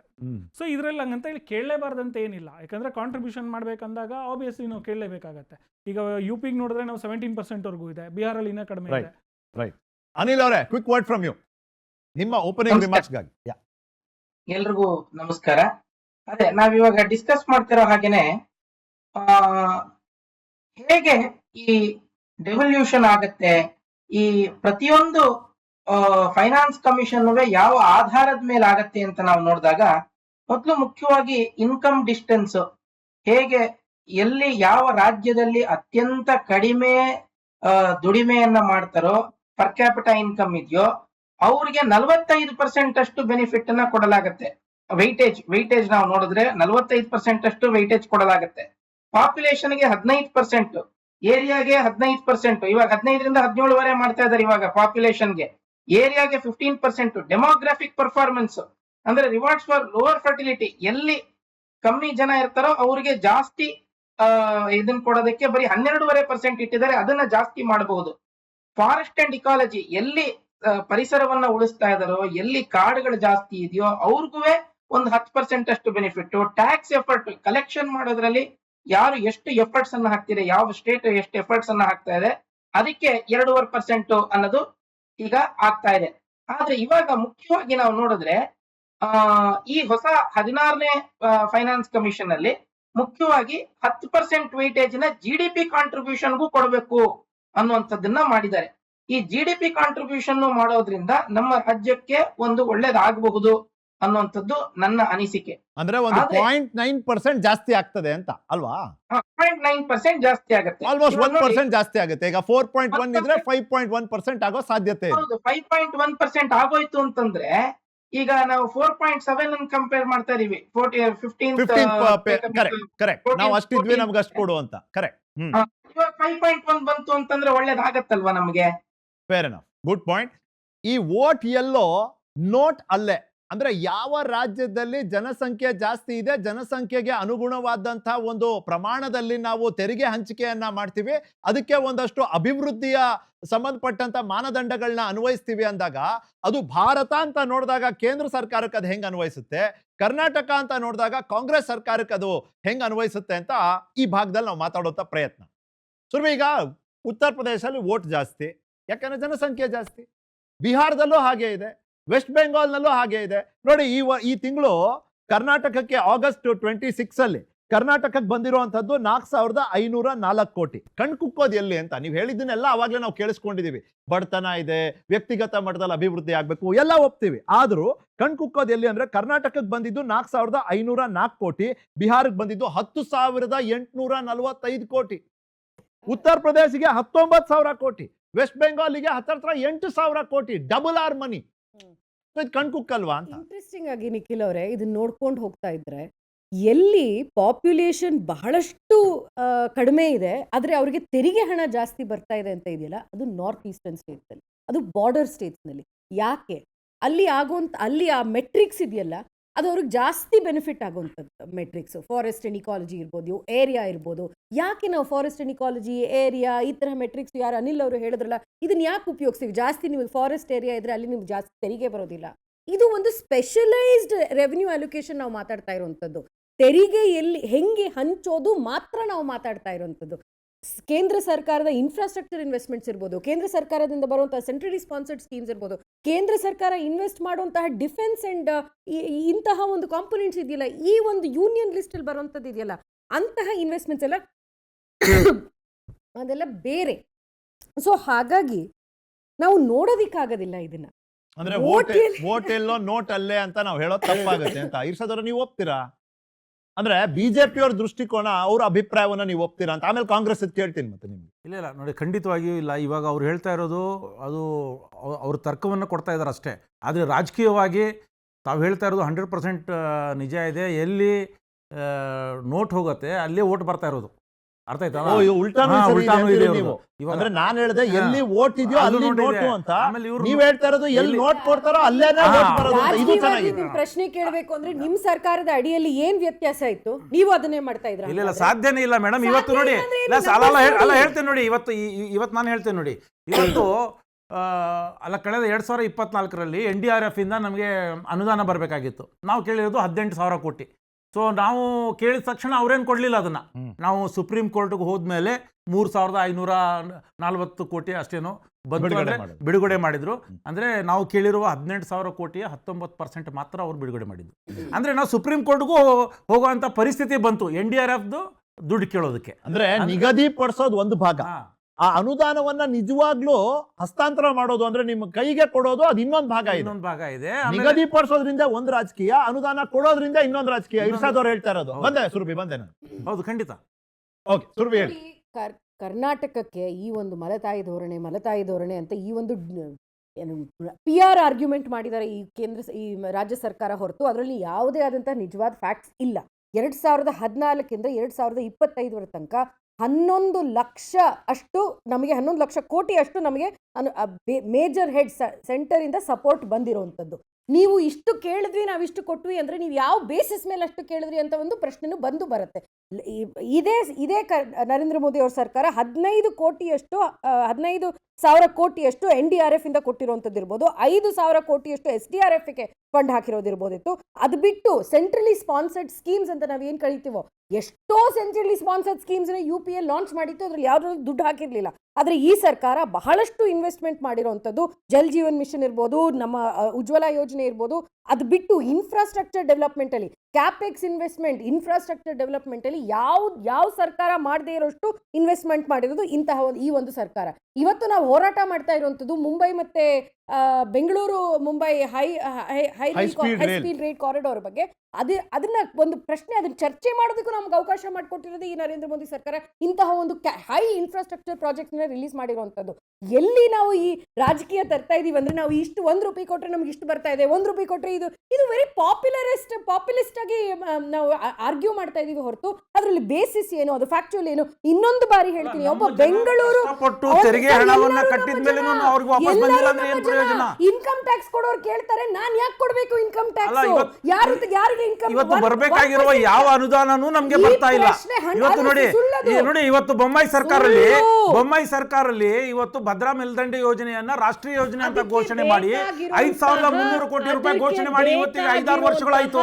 ಇವತ್ತಿನವರೆಗೂ 5,300 ಕೋಟಿ ರೂಪಾಯಿ ಬಂದಿಲ್ಲ. ಅಂದ್ರೆ ಬಹಳಷ್ಟು ಯೋಜನೆಗಳಿದೆ ಇವತ್ತು ಕೇಂದ್ರ ಸರ್ಕಾರದಿಂದ ನಮಗೆ ಅನುದಾನ ಬರ್ತಾ ಇಲ್ಲ. ಅದು ನೀರಾವರಿ ಆಗಿರ್ಬೋದು, ಅದು ಮೂಲಭೂತ ಸೌಕರ್ಯ ಆಗಿರ್ಬೋದು, ಬೇರೆ ಯೋಜನೆ ಬರೀ ಘೋಷಣೆಯಾಗಿ ಉಳಿದಿದೆ, ಅನುದಾನ ನಿಜವಾಗ್ಲೂ ಘೋಷಣೆ ಆಗಿಲ್ಲ. ರಾಯಚೂರಲ್ಲಿ ಏಮ್ಸ್ ಘೋಷಣೆ ಮಾಡಿದ್ರಿ ನೀವು, ಇವತ್ತಿನವರೆಗೂ ಏಮ್ಸ್ ಅಲ್ಲಿ ಬರೋದಕ್ಕಾಗಿಲ್ಲ. ರಾಜ್ಯ ಸರ್ಕಾರಕ್ಕೆ ಅಷ್ಟೇ ಆದಂತಹ ಕರ್ತವ್ಯ ಇದೆ. ಬೇಕಾಗಿರುವಂತಹ ಪೇಪರ್ ವರ್ಕ್ ಇರ್ಬೋದು, ಬೇಕಾಗಿರುವಂತಹ ಯಾವ ಅಥಾರಿಟೀಸ್ಗೆ ಸಬ್ಮಿಟ್ ಮಾಡಬೇಕಾಗಿರುವಂಥ ಎಲ್ಲ ಪೇಪರ್ ವರ್ಕ್ರು ಕೊಡೋವಂಥದ್ದು. ಯಾವುದು ಘೋಷಣೆ ಆಗಿದೆಯೋ ಅದು 100% ಬರುತ್ತೆ. ಅದಕ್ಕೆ ಸಮಯ ತಗೊಳುತ್ತೆ, ಹೌದು. ಆದ್ರೆ ಹಾಗಂತ ಈ ಒಂದು ತೆರಿಗೆ ಹಂಚಿಕೆನಲ್ಲಿ ರಾಜಕೀಯ ಮಾಡ್ತಾ ಇದಾರಲ್ಲ, ಅದು ಬಹಳ ಬೇಸರ ಆಗುವಂತಹ ರಾಜಕೀಯ. ಈಗ ಆರ್ಥಿಕ ತಜ್ಞರು ಇಬ್ಬರಿಗೂ ಕೇಳ್ತೀನಿ ನಾನು. ಇಷ್ಟೇ ಅಲ್ಲದೆ ಏನ್ ಗೊತ್ತಾ ಸತೀಶ್ ಅವರೇ, ಅನಿಲ್ ಅವರೇ, ಸೆಸ್ ಅಂತ ಒಂದು ತಗೋತಾರೆ, ಸರ್ಚಾರ್ಜ್ ಅಂತ ತಗೋತಾರೆ. ಈ ಬೇಡಿಕೆನಲ್ಲಿ ಎಷ್ಟು ನ್ಯಾಯ ಇದೆ ಅಂತ ನನ್ನ ಪ್ರಶ್ನೆ. ಸೆಸ್ ಅಂತ ಬಂದಾಗ ಯಾರಿಗೆ ಗೊತ್ತಿಲ್ಲ ನನ್ನ ವೀಕ್ಷಕರಲ್ಲಿ ಅವ್ರಿಗೆ ತಿಳಿಸ್ ಹೇಳಕ್ ಬಯಸ್ತೀನಿ. ಸೆಸ್ ಅನ್ನೋದು ಕಂಪ್ಲೀಟ್ ಆಗಿ ಕೇಂದ್ರಕ್ಕೆ ಹೋಗುವಂತ ದುಡ್ಡು. ಸೆಸ್ಸು ಯಾವ ವಿಷಯದಲ್ಲಿ ಬರುತ್ತೆ ಅಂದ್ರೆ, ನೀರಿನ ಸಪ್ಲೈ ಇಂದ ಹಿಡಿದು ರಿಂಗ್ ರೋಡ್ ನಿರ್ಮಾಣದಿಂದ ಹಿಡಿದು ಎಲೆಕ್ಟ್ರಿಸಿಟಿ ಸಪ್ಲೈ ವರ್ಗುನು, ಇನ್ನಷ್ಟು ಇನ್ಫ್ರಾಸ್ಟ್ರಕ್ಚರು, ನಗರಾಭಿವೃದ್ಧಿ ವಿಷಯ ಕೆಲಸಗಳಲ್ಲಿ ಎಲ್ಲಾದ್ರಲ್ಲೂ ಸೆಸ್ ಅನ್ವಯ ಆಗುತ್ತೆ. ಮತ್ತೆ ನಿಮ್ಗೆ ಈಗಾಗಲೇ ಗೊತ್ತಿರೋ ಹಂಗೆ ಇದರದೆಲ್ಲ ಒಟ್ಟಾರೆ ಮೊತ್ತ 100,000 ಕೋಟಿಗೆ ಹೋಗುವಂಥದ್ದು. ಅದರಲ್ಲೂ ಕೆಲವೇ ಪರ್ಸೆಂಟ್ ಅಂತ ಇಟ್ರು 100 ಕೋಟಿ ಬಗ್ಗೆ ನಾವು ಮಾತಾಡ್ತಿದೀವಿ. ಅನಿಲ್ ಅವರಿಂದ ಶುರು ಮಾಡ್ತೀನಿ. ಈ ಸೆಸ್ಸು ಮತ್ತೆ ಸರ್ಚಾರ್ಜ್ ಅಲ್ಲಿ ಏನಾದ್ರೂ ಒಂಚೂರು ಕೇಂದ್ರ ಒಂಚೂರು ಅನುಕೂಲ ಮಾಡಿಕೊಟ್ರೆ ರಾಜ್ಯಗಳಿಗೆ ಮತ್ತಷ್ಟು ಆಳವಾದ ಉಸಿರೆಳೆಯುವಂತ ಆಸ್ಪದ ಸಿಗ್ತದ ಅಂತ ಪ್ಲೀಸ್. ಖಂಡಿತ ನಿಖಿಲ್ ಅವರೇ, ಒಳ್ಳೆ ಪ್ರಶ್ನೆಯನ್ನು ಕೇಳಿದಿರಿ. ಮೊದಲು ವೀಕ್ಷಕರಿಗೆ ನಾವು ಸೆಸ್ ಅಂತಂದ್ರೆ ಏನು ಅಂತ ಹೇಳ್ಬೇಕು. ತೆರಿಗೆಗುವೆ, ಟ್ಯಾಕ್ಸ್ಗುವೆ ಮತ್ತೆ ಸೆಸ್ಗೂ ಇರುವಂತಹ ವ್ಯತ್ಯಾಸ ಏನು? ಈ ಟ್ಯಾಕ್ಸ್, ಸೆಸ್ ಅನ್ನುವಂಥದ್ದು ಒಂದು ತೆರಿಗೆನೆ, ಆದ್ರೆ ನ್ಯಾಯವಾಗಿ ನಾವು ಕರೆಯುವಂತಹ ತೆರಿಗೆ ಒಂದು ಕಾಮನ್ ಪೂಲ್ ಅಲ್ಲಿ, ಒಂದು ಕಾಮನ್ ಬಕೆಟ್ ಅಲ್ಲಿ ಬಂದು ಕೂತ್ಕೊಳ್ಳುತ್ತೆ. ಆದ್ರೆ ಸೆಸ್ ಅನ್ನುವಂಥದ್ದೇನಿದೆ ಅದು ನಿರ್ದಿಷ್ಟವಾಗಿ ಇಂಥದ್ದೇ ಅಮೌಂಟ್. ಈಗ Swachh Bharat cess, compensation cess, GST compensation cess, ಈ ತರ ಒಂದು ನಿಗದಿತವಾಗಿರುವಂತದ್ದು. Secondary and higher education cess, medical cess ಅಂತ ನಾವೇನ್ ಕೊಡ್ತೀವಿ, ಇದು ಅದಕ್ಕೋಸ್ಕರನೇ ಉಪಯೋಗಿಸ್ಬೇಕಾಗಿರುವಂತದ್ದು. ಈಗ ಸೆಕೆಂಡರಿ ಹೈಯರ್ ಎಜುಕೇಶನ್ ಸೆಸ್ ಅನ್ನ ತಗೊಂಡು ನೀವು ಸ್ವಚ್ಛ ಭಾರತ್ ಉಪಯೋಗಿಸಕ್ಕಾಗ್ಲಿ, ರೋಡ್ ಕಟ್ಟೋದಕ್ಕಾಗ್ಲಿ ಮಾಡೋದಕ್ಕಾಗಲ್ಲ. ಅದನ್ನ ಭಾರತದ ಸ್ವಚ್ಛತೆಗೋಸ್ಕರ ಹೇಗೆ ನಾವು ಸ್ವಚ್ಛತೆಯ ಇನ್ಫ್ರಾಸ್ಟ್ರಕ್ಚರ್ ಡೆವಲಪ್ ಮಾಡಬೇಕು ಅದಕ್ಕೆ ಮಾತ್ರ ಉಪಯೋಗಿಸ್ಬೇಕು. ಸೆಕೆಂಡರಿ ಹೈಯರ್ ಎಜುಕೇಶನ್ ಸೆಸ್ ಅಲ್ಲಿ ನೀವು ಆಸ್ಪತ್ರೆ ಕಟ್ಟೋದಕ್ಕಾಗಲ್ಲ. ಅದಕ್ಕೆ ಎಜುಕೇಶನಲ್ ಇನ್ಸ್ಟಿಟ್ಯೂಷನ್ ಆಗಿರ್ಬೋದು, ಸಂಬಳಗಳು ಇವ್ರಿಗೆ ಪ್ರಾಧ್ಯಾಪಕರಿಗೆ, ಅಂಗನವಾಡಿಗಳಿಗೆ ಸಂಬಳ ಕೊಡೋದು, ಇಂಥ ಕೆಲಸಗಳನ್ನ ಮಾಡಬೇಕು. ಇನ್ನು ಕಾಂಪನ್ಸೇಷನ್ ಸೆಸ್ ಅಂತ ಏನ್ ಬಂತು GST ನಲ್ಲಿ, ಹಿಂದೆ ವ್ಯಾಟ್ ಏನಿತ್ತು ಆ ವ್ಯಾಟ್ ಇದ್ದಾಗ ಅವೆಲ್ಲ ಸೋರ್ಸ್ ಬೇಸ್ಡ್ ಟ್ಯಾಕ್ಸೇಷನ್ ಅಂತ ಕರಿತಿದ್ವಿ. ಮೂಲವಾಗಿ ಎಲ್ಲಿಂದ ಪ್ರಾಡಕ್ಟ್ ಗಳು ಹೊರಗಡೆ ಬರುತ್ತೋ ಆ ರಾಜ್ಯಕ್ಕೆ ತೆರಿಗೆ ಸೇರಬೇಕು ಅಂತ. ಆದ್ರೆ ಇವಾಗ GST ಡೆಸ್ಟಿನೇಷನ್ ಬೇಸ್ಡ್ ಟ್ಯಾಕ್ಸೇಷನ್ ಅನ್ನೋ ತರ ಆಗಿದೆ. ಅಂತಂದ್ರೆ ವಸ್ತು ಎಲ್ಲಿ ಹೋಗಿ ಮುಟ್ಟತ್ತೋ ಆ ರಾಜ್ಯಕ್ಕೆ ತೆರಿಗೆಯನ್ನ ತಲುಪಿಸ್ಬೇಕು ಅಂತ. ಈ ನಿಮಿತ್ತ ಯಾವ್ದಾದ್ರೂ ರಾಜ್ಯಗಳಿಗೆ ತೊಂದರೆ ಆಗತ್ತೆ, ಅವ್ರಿಗೆ ರೆವಿನ್ಯೂ ಲಾಸ್ ಆಗತ್ತೆ ಅಂತಂದ್ರೆ ಆ ಲಾಸ್ ಅನ್ನ ಕಾಂಪನ್ಸೇಷನ್ ಸೆಸ್ ಅನ್ನ ತಗೊಳ್ಳೋದ್ರ ಮುಖಾಂತರ ಆ ಲಾಸ್ ಅನ್ನ ಕೇಂದ್ರ ಸರ್ಕಾರ ಆ ರಾಜ್ಯಗಳಿಗೆ ಕೊಡ್ತಾ ಇತ್ತು. ಸೊ ಸೆಸ್ ಅನ್ನುವಂಥದ್ದು ಒಂದು ನಿರ್ದಿಷ್ಟವಾದಂತಹ ವಿಚಾರಕ್ಕೆ ಪಡೆಯುವಂತಹ ತೆರಿಗೆ. ಈ ಸೆಸ್ ಅನ್ನ ಡಿವಲ್ಯೂಷನ್ ಮಾಡೋ ಹಾಗಿಲ್ಲ. ಬೇರೆ ಟ್ಯಾಕ್ಸ್ ಗಳಲ್ಲಿ ಮಾಡೋ ಹಾಗೆ ಈ ಸೆಸ್ ಅನ್ನ ಡಿವಲ್ಯೂಷನ್ ಮಾಡೋ ಹಾಗಿಲ್ಲ. ಇದು ಸಂಪೂರ್ಣವಾಗಿ ಕೇಂದ್ರ ಸರ್ಕಾರದ ತೆಕ್ಕೆನಲ್ಲಿ, ಅವರ ಹಿಡಿತದಲ್ಲಿ ಇರುತ್ತೆ. ಇದನ್ನ ನಾವು ನಮ್ಮ ರಾಜ್ಯಕ್ಕೆ ಹೇಗೆ ಪಡಿಬಹುದು ಅನ್ನುವಂಥದ್ದು ಬುದ್ಧಿವಂತಿಕೆ. ಏನ್ ಬುದ್ಧಿವಂತಿಕೆ? ಈಗ ನಾವು ಯಾವುದೋ ಒಂದು ಯೋಜನೆ ಹಾಕ್ತಿವಿ. ಈಗ ಭದ್ರಾ ಮೇಲ್ದಂಡೆ ಯೋಜನೆ ಅಂತ ನೀವು ಹೇಳಿದ್ರಿ. ಆ ಭದ್ರಾ ಮೇಲ್ದಂಡೆ ಯೋಜನೆ ಕರೆಕ್ಟ್ ಆದಂತಹ ಬ್ಲೂ ಪ್ರಿಂಟ್ ಮಾಡಿದೀವ ನಾವು? ಅದನ್ನ ಸರಿಯಾದ ಸಮಯಕ್ಕೆ ಕಳಿಸಿದೀವ? ಅಥವಾ ಈಗ ಪೆರಿಫರಲ್ ರಿಂಗ್ ರೋಡ್ ಆಗ್ತಾ ಇದೆ, ಆ ಪೆರಿಫರಲ್ ರಿಂಗ್ ರೋಡ್ ಗಳಿಗೆಲ್ಲ ಸರಿಯಾದಂತಹ ಬ್ಲೂ ಪ್ರಿಂಟ್ ಕಳಿಸಿದೀವ? ಬೆಂಗಳೂರು ಮಂಗಳೂರು ರೋಡ್ ಗಳಾಗ್ತಾ ಇದೆ, ಅಲ್ಲಿ ಸರಿಯಾದಂತಹ ಲ್ಯಾಂಡ್ ಅಕ್ವಿಸಿಷನ್ ಮಾಡೋದಕ್ಕೆ ನಾವು ಸಹಾಯ ಮಾಡ್ತಾ ಇದೀವ? ಎಷ್ಟು ತ್ವರಿತವಾಗಿ ಕೇಂದ್ರ ಸರ್ಕಾರದ, ರಾಜ್ಯ ಸರ್ಕಾರ ಒಗ್ಗೂಡಿ, ಒಂದು ಈ ಫೆಡರಲ್ ಸಿಸ್ಟಮ್ ಅಲ್ಲಿ ಎರಡು ಒಗ್ಗೂಡಿ, ಬರೀ ಒಂದೇ ಪಕ್ಷ ಬಂದಾಗ ಅಲ್ಲೂ ಬಿಜೆಪಿ ಇದ್ದು ಇಲ್ಲೂ ಬಿಜೆಪಿ ಬಂದು ಡಬಲ್ ಇಂಜಿನ್ ಸರ್ಕಾರ ಅನ್ನೋದಲ್ಲದೆ ಪಕ್ಷಾತೀತವಾಗಿ ಒಂದು ದೇಶದ ಅಭಿವೃದ್ಧಿಗೋಸ್ಕರ ಎರಡೂ ಸರ್ಕಾರಗಳು ಕೆಲಸ ಮಾಡ್ತಾ ಇದಾವ. ಅದಕ್ಕೆ ಡಾಕ್ಯುಮೆಂಟೇಶನ್ ಗಳು ಎಷ್ಟು ಸರಿಯಾಗಿ ಮಾಡ್ತಿದಾವೆ ಅನ್ನುವಂಥದ್ದು ಬಹಳ ಮುಖ್ಯ. ಈ ಡಾಕ್ಯುಮೆಂಟೇಶನ್ ಅಲ್ಲಿ ಎಲ್ಲೋ ನಾವು ವೀಕ್ ಆಗ್ತಿದೇವೇನೋ. ನಮ್ಮ ಪಕ್ಕದ ರಾಜ್ಯದಲ್ಲಿರುವಂತಹ ತಮಿಳ್ನಾಡು ಆಗಿರ್ಬಹುದು, ಕೇರಳ ಆಗಿರಬಹುದು, ಈ ಡಾಕ್ಯುಮೆಂಟೇಶನ್ ಅಲ್ಲಿ ತುಂಬಾ ಚೆನ್ನಾಗಿದಾರೇನೋ ಅನ್ನುವಂಥದ್ದು ನಮ್ಮ ನೇರವಾದಂತಹ ಒಂದು ನಿಮಗೂ ಅನುಮಾನ ಇದೆಯಾ ಸತೀಶ್ ಅವರೇ? ಅನಿಲ್ ಅವ್ರು ಹೇಳ್ದಂಗೆ ನಮ್ಮಲ್ಲಿ ಎಲ್ಲೋ ಒಂದ್ ಕಡೆ ನಾವು ಏನ್ ಕ್ಲೇಮ್ ಮಾಡ್ಕೋತಾ ಇದೀವಿ ಅದ್ರಲ್ಲೇನೋ ಒಂದ್ ಕಡೆ ಲೋಪ ಆಗ್ತಾ ಇದೆಯಾ ಅಂತ? ಖಂಡಿತ. ಈಗ ಡಬಲ್ ಇಂಜಿನ್ ಸರ್ಕಾರ ಇರ್ಬೋದು, ಅದೇ ಪಕ್ಷಾತೀತವಾಗಿ ಮಾಡಬೇಕು. ಈಗ ಏನಾಗುತ್ತೆ, ರೆವೆನ್ಯೂ ನ್ಯೂಟ್ರಲ್ ರೇಟ್, ಈಗ ಒಂದು GST ಬರೋದಕ್ಕಿಂತ ಮುಂಚೆ ಸೋರ್ಸ್ ಬೇಸ್ಡ್ ಇತ್ತು, ಈಗ ಡೆಸ್ಟಿನೇಷನ್ ಬೇಸ್ಡ್ ಆಗಿದೆ. ಸೊ ಈಗ ನಮಗೆ ರೆವೆನ್ಯೂ ನಾನು ಎಷ್ಟು ಅರ್ನ್ ಮಾಡ್ತಾ ಇದ್ದೆ ಮುಂಚೆ, ಈ ಟ್ಯಾಕ್ಸ್ ಬರೋದಕ್ಕೂ ಮುಂಚೆ ನನಗೆ ಅಷ್ಟು ಬರ್ತಾ ಇಲ್ಲ. ಆಗೇನಾಯಿತು, ಕಾಂಪನ್ಸೇಷನ್, ಒಂದು ಸೆಸ್ ಅಂತ ತಂದರು. ಈ ಸೆಸ್ಸು ಈಗ ಸೆಂಟ್ರಲ್ ಗೌರ್ಮೆಂಟ್ ಮಾತ್ರ ಯೂಸ್ ಮಾಡ್ತಿದೆ, ಪರ್ಟಿಕ್ಯುಲರ್ ಪರ್ಪಸ್ಗೆ ಯೂಸ್ ಮಾಡೋದಿದೆ. ಅದೇ ರೀತಿ ರಾಜ್ಯ ಸರ್ಕಾರಗಳು ತನಗೆ ಬೇಕಾದಾಗ, ಈಗ ಅವ್ರಿಗೆ ರೆವೆನ್ಯೂ ನಿರ್ದಿಷ್ಟವಾದ ಸಮಯದಲ್ಲಿ ಸೆಸ್ನ ಯುಟಿಲೈಸ್ ಮಾಡದೇ ಇದ್ದಾಗ ರಾಜ್ಯ ಸರ್ಕಾರ ತನ್ನ ಬೊಕ್ಕಸದ ನಷ್ಟ ಅದನ್ನು ಭರಿಸೋದಕ್ಕೆ ತಾನು ಇನ್ನೊಂದಷ್ಟು ಟ್ಯಾಕ್ಸ್ ಆಗುತ್ತೆ. ಕೊನೆಗೆ ಆ ಟ್ಯಾಕ್ಸ್ ಬರ್ಡನ್ನು ಜನಸಾಮಾನ್ಯರ ಮೇಲೇನೆ ಬೀಳಕ್ ಸ್ಟಾರ್ಟ್ ಆಗುತ್ತೆ. ನೀವು ಸರ್ಚಾರ್ಜ್ ಒಂದು ಉದಾಹರಣೆ ಕೊಡ್ತಾ ಇದ್ರಿ. ಈ ಸರ್ಚಾರ್ಜ್ ಹೆಂಗ್ ಅನ್ವಯಿಸುತ್ತೆ ಅಂದ್ರೆ, ಯಾರು ಎಷ್ಟು ಹೆಚ್ಚು ತೆರಿಗೆಯನ್ನ ಪಾವತಿಸ್ತೀರಿ ಅಷ್ಟು ಜಾಸ್ತಿ ಸರ್ಚಾರ್ಜ್. ಅಂದ್ರೆ ಹಿಂಗಾದಾಗ ಅಗೇನ್ ಅವಾಗ್ಲೇ ಸುರಭಿ ಹೇಳ್ದಂಗೆ ಇದು ಮನೆಗೂ ತಂದು ಬಿಟ್ರೆ ಪ್ಲೀಸ್ ಇನ್ಕಮ್ ಟ್ಯಾಕ್ಸ್ ತಗೊಳ್ಳಿ. ಒಂದೊಬ್ರು 3 ಕೋಟಿ ಸ್ಯಾಲರಿ ಎಂಪ್ಲಾಯೀಸ್ ಇದ್ದಾರೆ ಅಂದ್ರೆ, ಒಬ್ರು ರನ್ ಮಾಡ್ತಾ ಇದಾರೆ ಅಂದ್ರೆ, ಅವ್ರು 1 ಕೋಟಿ ಹತ್ರ ಅವ್ರಿಗೂ ಟ್ಯಾಕ್ಸ್ ಹೋಗುತ್ತೆ ಅವರಿಗೆ.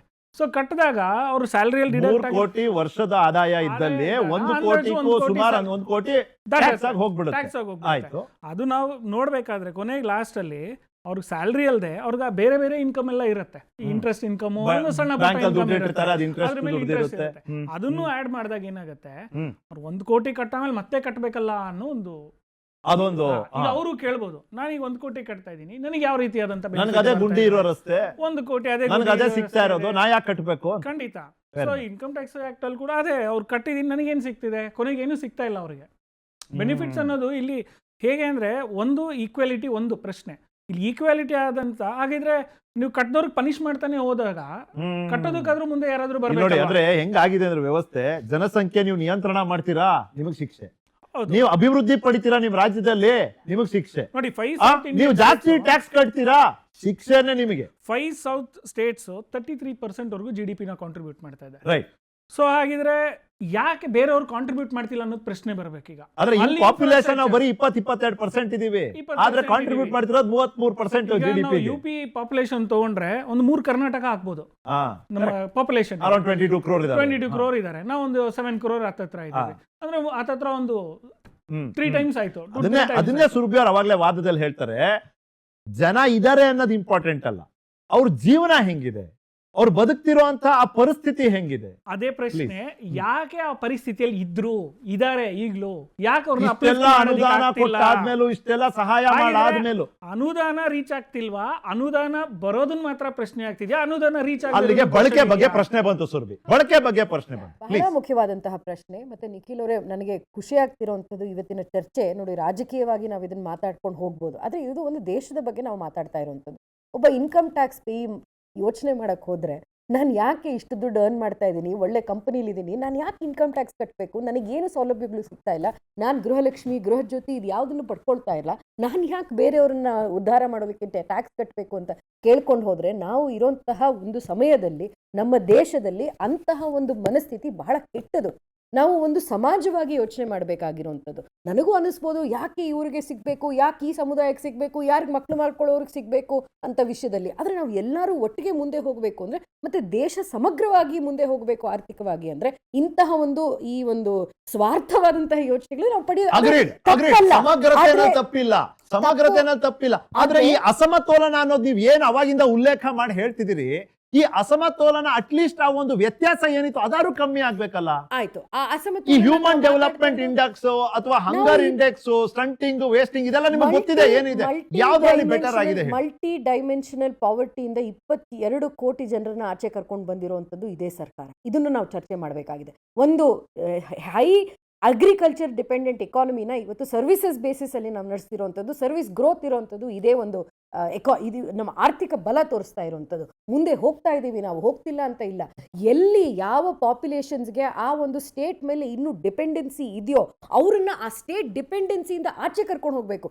ನನಗೆ ಬೇಸರ ಇರೋಂಥದ್ದು, ನಾನು ಕೊಡ್ತಿರೋಂತಹ ತೆರಿಗೆ, ಬೇರೆಯವ್ರು ಕೊಡ್ತಿರೋಂತಹ ತೆರಿಗೆ ಅದು ಯಾರೋ ಬೀದರಲ್ಲಿ ಇರೋಂತಹ ಕುಟುಂಬಕ್ಕೆ ಹೋಗ್ತಾ ಇದೆ, ಅಲ್ಲಿ ವ್ಯವಸ್ಥೆ ಸರಿ ಹೋಗ್ತಿಲ್ಲ ಅಂತ ಅಲ್ಲ, ಆ ಕರಪ್ಷನ್ ಬಗ್ಗೆ ನನಗೆ ಬೇಸರ ಇರೋಂಥದ್ದು. ಮತ್ತೆ ಯಾರು ತೆರಿಗೆ ಹಣ ಕಟ್ಟಲ್ವೋ, ದುಡ್ಡು ಮಾಡ್ತಾರೋ ತೆರಿಗೆ ಹಣ ಕಟ್ಟಲ್ವೋ ಅವ್ರ ಮೇಲೆ ನನಗೆ ಬೇಸರ ಇರೋಂಥದ್ದು. ಈಗ ಕಟ್ಟದೇ ಇರೋರು ಅಲ್ಲ, ಅದೇ ಇರೋದು ಪ್ರಶ್ನೆ. ಕಟ್ಟದೇ ಇರೋರು ಇರೋದೇ ಬಿಹಾರ, ಈ ಉತ್ತರ ಪ್ರದೇಶ, ಪಂಜಾಬ್.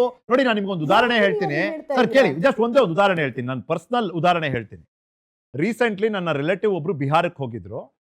ಅವ್ರು ಹೇಳ್ತಾರೆ ಅಲ್ಲಿ ಮನೆ ತುಂಬಾ ಎ ಸಿ ಹಾಕೊಂಡು ಓಡಾಡ್ತಿದ್ದಾರೆ. ಅವ್ರು ಕೇಳಿದ್ರಂತೆ ನಾವು ಹೊರಗೆ ಹೋಗ್ತಿದೀವಿ, ಆಫ್ ಮಾಡು ಅಂದ್ರೆ ಬಿಲ್ ಬಂದ್ರೆ ಕಟ್ಟೋರು ಯಾರು ಅಂತಾರಂತ ಅಲ್ಲಿ ಇರೋರು. ಯಾವ ಪಕ್ಷಗಳು ಅಂದ್ರೆ ಬಿಹಾರ್ನಲ್ಲಿ ಈ ರೀತಿಯ ಅವ್ಯವಸ್ಥೆನ ಆಗಕ್ ಬಿಟ್ರೆ ನೀವು ಸರ್ಕಾರದಲ್ಲಿ ಇದ್ದೀರಿ, ಅಲ್ಲಿ ಅವ್ರು ಎಲೆಕ್ಟ್ರಿಸಿಟಿ ಬಿಲ್ ಕಟ್ಟೋದೇ ಇಲ್ಲ ಅಂತಾರ ಅವರು. ದಶಕಗಳಿಂದ ಇದ್ದೀರಾ ಮೇಡಮ್ ಅಲ್ಲಿ, ಇದೊಂದು ಪ್ರಶ್ನೆ ಅಲ್ಲ, ಇದೊಂದು ಪ್ರಶ್ನೆ ನೀವು ಕೇಳಲೇಬೇಕಲ್ಲ. ಅನುದಾನನೂ ಸಿಗ್ತಾ ಇದೆ, ಆದ್ಯತೆನೂ ಸಿಗ್ತಾ ಇದೆ, ಆದ್ರೂ ಅಭಿವೃದ್ಧಿ ಆಗ್ತಾ ಇಲ್ಲ ಅಂದ್ರೆ ಇದಕ್ಕೆ ಹೊಣೆ ಯಾರು? 100% ವ್ಯವಸ್ಥೆಯೇನೋ ಹೊಣೆ. ಹಂಗಂತ ನಾವು ಅದ್ರ ಬಗ್ಗೆ ಏನು ಮಾಡ್ತಿಲ್ಲ ಅಂತ ಹೇಳೋದಕ್ಕೆ ಸಾಧ್ಯ ಇಲ್ಲ. ಮತ್ತೆ ನಾವು ಇವಾಗ ಡಿಜಿಟೈಸೇಷನ್ ಮಾಡಿರೋಂಥದ್ದು ಬಹಳ ಮುಖ್ಯವಾದಂತಹ ವಿಷಯ, ಇದರಲ್ಲಿ ಚರ್ಚೆ ಮಾಡಬೇಕಾಗಿರೋಂಥದ್ದು. ಲೀಕೇಜಸ್ ಅಂತ ತಡೆದಿರೋದಿರ್ಬೋದು, ಡಿಜಿಟೈಸೇಷನ್ ಇಂದ ನಮಗೆ ಡೈರೆಕ್ಟ್ ಬೆನಿಫಿಷರಿಗೆ ಟ್ರಾನ್ಸ್ಫರ್ ಆಗ್ತಿರೋಂಥದ್ದು, ಇದೆಲ್ಲ ಒಂದು ಒಳ್ಳೆ ಸಂಗತಿ ತಾನೇ.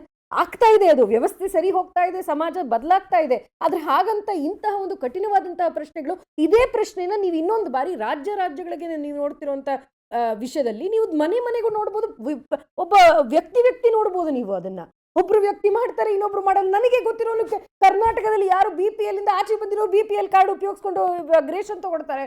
ಏನು ನಾನು ವ್ಯವಸ್ಥೆಯನ್ನು ಸರಿ ಮಾಡೋದ್ರಲ್ಲಿ ಇರಬೇಕಾದಂತಹ ಸಮಯದಲ್ಲಿ ಹೌದು ಇದನ್ನು ಒಪ್ಪಬಾರ್ದು. ನಮ್ಮ ಹಕ್ಕಿದೆ, ಇಷ್ಟು ತೆರಿಗೆ ಕಟ್ತಾ ಇದೀವಿ, ರೋಡ್ ಸರಿಗಿಲ್ಲ ಅಂತ ಕೇಳುವಂತಹ ಪ್ರಶ್ನೆಗೆ ಹಕ್ಕಿದೆ.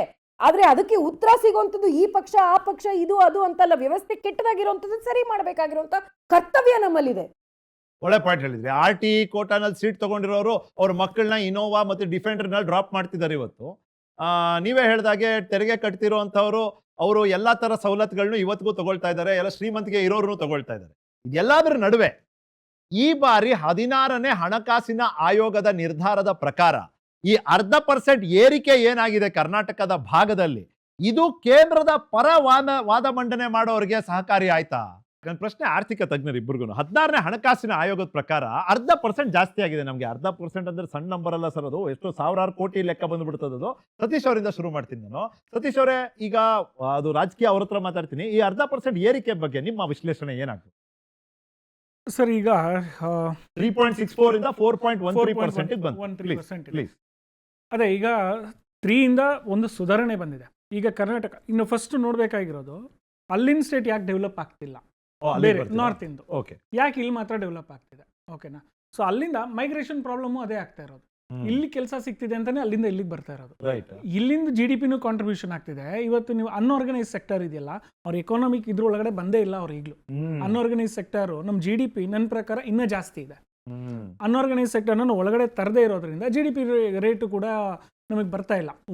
ಇನ್ನೊಂದು ಪ್ರಶ್ನೆ ನಾವು ನೋಡೋದಾದ್ರೆ ನೋಡಿ, ಇವತ್ತು ಈ ಬಜೆಟಲ್ಲಿ 21% ನಮಗೆ ಇನ್ಕಮ್ ಟ್ಯಾಕ್ಸಿಂದ ಬರ್ತಾ ಇದೆ, 15% GST ಇಂದ ಬರ್ತಿದೆ. ಇನ್ಕಮ್ ಟ್ಯಾಕ್ಸ್ ಎಲ್ಲರೂ ಕಟ್ಟೋದಿಲ್ಲ. ಆದ್ರೆ GST ಎಲ್ಲ ವಿಧದಲ್ಲೂ ಎಲ್ಲರೂ ಕಟ್ತಿದ್ದಾರೆ, ಡೈರೆಕ್ಟ್ಲಿ ಆರ್ ಇಂಡೈರೆಕ್ಟ್ಲಿ ಕಟ್ಟೆ ಕಟ್ತೀವಿ. Indirect tax. ಆ ಲೂಪ್ ಹೋಲ್ಸ್ ಟ್ಯಾಪ್ ಮಾಡಿದ್ರೆ ಆಬ್ವಿಯಸ್ಲಿ ರೆವೆನ್ಯೂ ಬಂದೇ ಬರುತ್ತೆ. ಈಗ ನನಗೆ ಬಂದಿಲ್ಲ ಅನ್ನೋದಕ್ಕಿಂತ ರೆವೆನ್ಯೂ ಇನ್ನ ಇನ್ಕ್ರೀಸ್ ಅಲ್ವಾ ಪ್ರಶ್ನೆ ಸತೀಶ್ ಅವರೇ? ಅನಿಲ್ ಅವರೇ, ಇದನ್ನೇ ಅಲ್ವಾ ನಾವು ಮಾತಾಡ್ತಿರೋದು? ಅಪ್ಪ, ನಾವು ಕರ್ನಾಟಕ ಇದೀವಿ, ನಾವು ಪ್ರತಿ ತಿಂಗಳು 1.5 ಲಕ್ಷ ಕೋಟಿಗಿನ್ನ ಜಾಸ್ತಿ GST ಅನ್ನ ಕಲೆಕ್ಟ್ ಮಾಡ್ತೀವಿ. ಅಂದ್ರೆ ನಮ್ಮ ಸ್ಟೇಟ್ ಇದೆ, ಆದ್ರೆ ಬೇರೆ ಸ್ಟೇಟ್ ಯಾಕೆ ಮಾಡ್ತಾ ಇಲ್ಲ? ಅವ್ರು ಮಾಡದೇ ಇರೋದಕ್ಕೆ ಅವ್ರಿಗೊಂದ್ ರೀತಿ ಅನುಕೂಲ ಮಾಡ್ಕೊಟ್ಟಂಗೆ ಆಗೋಗಿದೆ, ಅಥವಾ ಈ ಅನುಕೂಲಕ್ಕಾಗಿನೇ ಅವ್ರು ಮಾಡ್ತಾ ಇಲ್ವೇನೋ ಅನ್ನೋ ಪ್ರಶ್ನೆ ನಮ್ಮ ಮನ್ಸಲ್ಲಿ ಮೂಡೋದು ಸಹಜ. ಅನಿಲ್ ಅವರೇ ಪ್ಲೀಸ್. ಮ್ಯೂಟ್ ಆಗ್ಬಿಟ್ಟಿದೆ ಅನ್ಸುತ್ತೆ, ಕೇಳ್ತಾ ಇಲ್ಲ. 17th ಪೇ ಕಮಿಷನ್ ಏನಿದೆ, 17th financial commission, pay commission ಅಲ್ಲ ಸಾರಿ, 17th ಫೈನಾನ್ಷಿಯಲ್ ಕಮಿಷನ್ ಏನಿದೆ, ಇದ್ರಲ್ಲಿ ನಾನೊಂದಷ್ಟು ರೆಕಮೆಂಡೇಶನ್ ನನ್ನ ಉದ್ದೇಶದಿಂದ, ನನ್ನ ಕಣ್ಣೋಟದಿಂದ ನಾನೊಂದು ರೆಕಮೆಂಡೇಶನ್ಸ್ ಗಳನ್ನ ಕೊಡ್ತೀನಿ. ಈಗ 16th ಅಲ್ಲಿ ಎನಿವೇ ಇನ್ಕಮ್ ಡಿಸ್ಟೆನ್ಸ್ ನ 45% ಇಂದ 37ವರೆಗೆ ತಂದಿದ್ದಾರೆ. GDP ಗೆ 10% ಎಕ್ಸ್ಟ್ರಾ ಕೊಟ್ಟಿದ್ದಾರೆ. ಇದ್ರ ಜೊತೆಗೆ 37ವರೆ ಏನಿದೆಯಲ್ಲ ಅದು ತುಂಬಾ ಜಾಸ್ತಿ.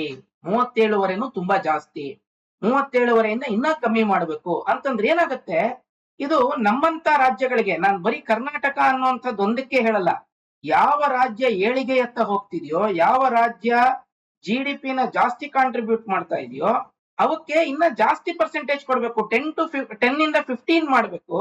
ಆ 37.5 ಇಂದ ಅದನ್ನ 25% ತರಬೇಕು. ತಂದು ಇನ್ನು ಈ ಇದೇನಿದೆ ಕಲೆಕ್ಷನ್ ಮೆಕ್ಯಾನಿಸಮ್ 2.5% ಕೊಡ್ತಾ ಇದ್ದಾರೆ. ಈಗ ಎಷ್ಟು, how better you collect, you will get a 2.5% extra benefit. This 2.5 should be increase to 10%. ನಾನು ಹೆಚ್ಚು ಕಲೆಕ್ಟ್ ಮಾಡ್ತೀನಿ ಅಥವಾ ನಾನು ಹೆಚ್ಚು ಎಫಿಷಿಯಂಟ್ ಆಗಿ ಟ್ಯಾಕ್ಸ್ ಕಲೆಕ್ಟ್ ಮಾಡ್ತೀನಿ ಅಂತಂದ್ರೆ ನನಗೆ ಹೆಚ್ಚು ತೆರಿಗೆ ಸಿಕ್ಬೇಕು, ಹೌದಾ? ಸೊ ಈ ಹೆಚ್ಚಿನ ಭಾಗ ಸಿಗಬೇಕು, ಹೆಚ್ಚಿನ ಭಾಗದ ತೆರಿಗೆ ಸಿಗಬೇಕು. ಈ ರೀತಿಯಾಗಿ ಫೈನಾನ್ಸ್ ಕಮಿಷನ್ ಸ್ವಲ್ಪ ರೆಕಮೆಂಡೇಶನ್ ಗಳನ್ನ ಮಾಡಿದ್ದೇ ಆದ್ರೆ ನಮಗೆ ನಿಜವಾಗ್ಲೂ ಇವಾಗ ಏನು ಒಂದು ಅನಾನುಕೂಲ ಆಗ್ತಿದೆ ನಮಗೆ, ಅಥವಾ ಈ ಅನುಪಾತದಲ್ಲಿ ಏನು ಏರುಪೇರು ಆಗ್ತಾ ಇದೆ, ಈ ಅನುಪಾತ ಸರಿ ಹೋಗ್ಬೋದು ಅನ್ನುವಂಥದ್ದು. ರಾಜಕೀಯ ಮಾತಾಡೋಣ ಈಗ. ಫಸ್ಟ್ ಇರ್ಷಾದ್ ಅವರೇ ನಿಮಗೆ ಕೇಳ್ಬಿಡೋದು, ಈಗ ಏನಂದ್ರೆ ಪ್ರೀವಿಯಸ್ ಇದ್ದಂತ ಒಂದು ದರ ಏನಿತ್ತು ಅದಕ್ಕೆ 0.5% ಜಾಸ್ತಿ ಆಗೋಯ್ತು. ಈಗ ಫ್ರಮ್ 3.64 to 4.13. ನೀವು ಕೇಳ್ತಿದ್ದೀರಿ 4.7. ಅವಾಗ್ಲೇ ಹೇಳಿದ್ರು ಅನಿಲ್ ಅವರು, ಇವಾಗ ನಾವು GDP-ಗೆ ನಮ್ಮ ಕಾಂಟ್ರಿಬ್ಯೂಷನ್ ಪ್ರಕಾರ ನಮಗೆ 10% ಅದರಲ್ಲೂ ಬರ್ತದೆ ಅಂದ್ರೆ ಇನ್ನೂ 1% ಜಾಸ್ತಿ ಆಗಿ 4.1 ಇಂದ 5.1 ಆಗ್ತದೆ. ಸೊ ನೀವು 4.7 ಕಡಿಮೆ ಕೇಳಿದಿರಿ. ಆಕ್ಚುಲಿ ರಾಜ್ಯಕ್ಕೆ ಸಿಗೋದು ಇನ್ನೂ ಜಾಸ್ತಿ ಇದೆ. ಹೀಗಿದ್ದಾಗ ಹೇಗೆ ನೀವು ಕೇಂದ್ರ ಸರ್ಕಾರ ಟೀಕೆ ಮಾಡ್ತೀರಿ? ಅಲ್ಲ, ಇವತ್ತು ನಾವು ಕೇಳ್ತಾ ಇರೋದಂತೂ ನೋಡಿ, ಇವಾಗ ತಾವು ಹೇಳಿದ್ರಿ 5ನೇ ಇದು 16th ಫೈನಾನ್ಸ್ ಪ್ರಕಾರ. ಹೌದು. ಇವಾಗ ನಮಗೆ ಗ್ರಾಮೀಣ ಮತ್ತು ನಗರ ಸ್ಥಳೀಯ ವಿಪತ್ತು ನಿರ್ವಹಣೆಗೆ 43,791 ಫೈನಾನ್ಸ್ ಕಮಿಷನಿಂದ ಗ್ರಾಂಟ್ ಬರಬೇಕು. ಇವಾಗ ಅಲ್ಲ, ಅದು ಪ್ರೀವಿಯಸ್ 15 ಹೇಳಿರೋದು 5,001, 6,001, ಟೋಟಲ್ 11,026 ಇಂದ ನಾನು 31 ವರೆಗೆ ಹೇಳ್ತಾ ಇರೋದು. ಓಕೆ, ಇವಾಗ ಮುಂದಿನ 5 ವರ್ಷ 16th ಫೈನಾನ್ಸ್ ಕಮಿಷನ್. ಸೊ ಈಗ ನಮಗೆ ಈಗ ನಾವು ಅಭಿವೃದ್ಧಿ ಮಾಡಬೇಕಾದ್ರೆ ನಮಗೆ ಫೈನಾನ್ಸ್ ಗ್ರಾಂಟ್ಸು 2,860 ಬರಬೇಕು. ಬೆಂಗಳೂರು ಇನ್ಫ್ರಾಸ್ಟ್ರಕ್ಚರ್ ಪ್ಯಾಕೇಜು 26,000 ಕೋಟಿ ಬರಬೇಕು. SASI ಅಂದರೆ scheme for specified assistants for the States, ಅದು 5,000 ಕೋಟಿ ಬರಬೇಕು.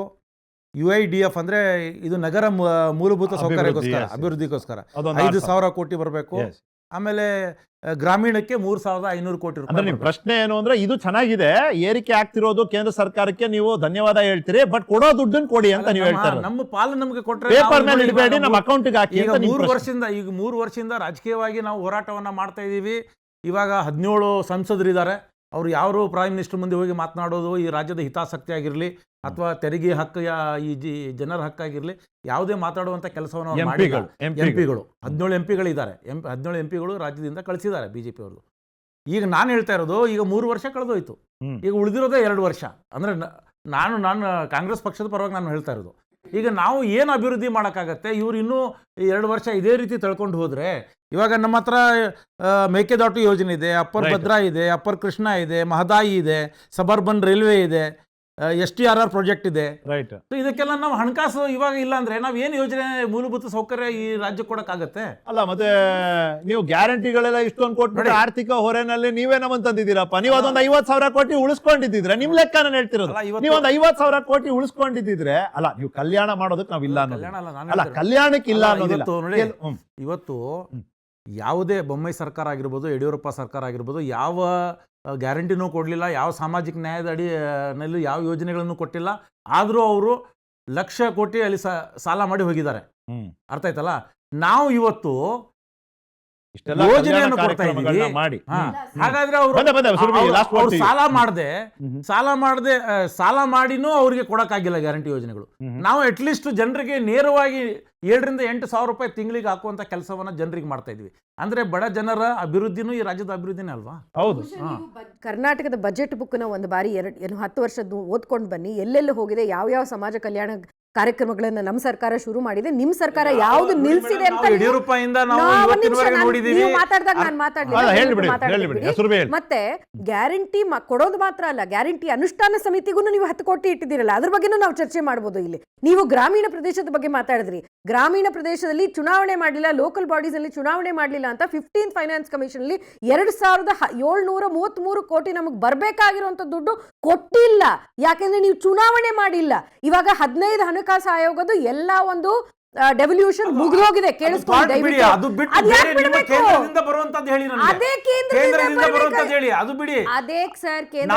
ನಾವು ಕಟ್ತಾ ಇರುವಂತಹ ತೆರಿಗೆಯ ಪಾಲು ನಮಗೆ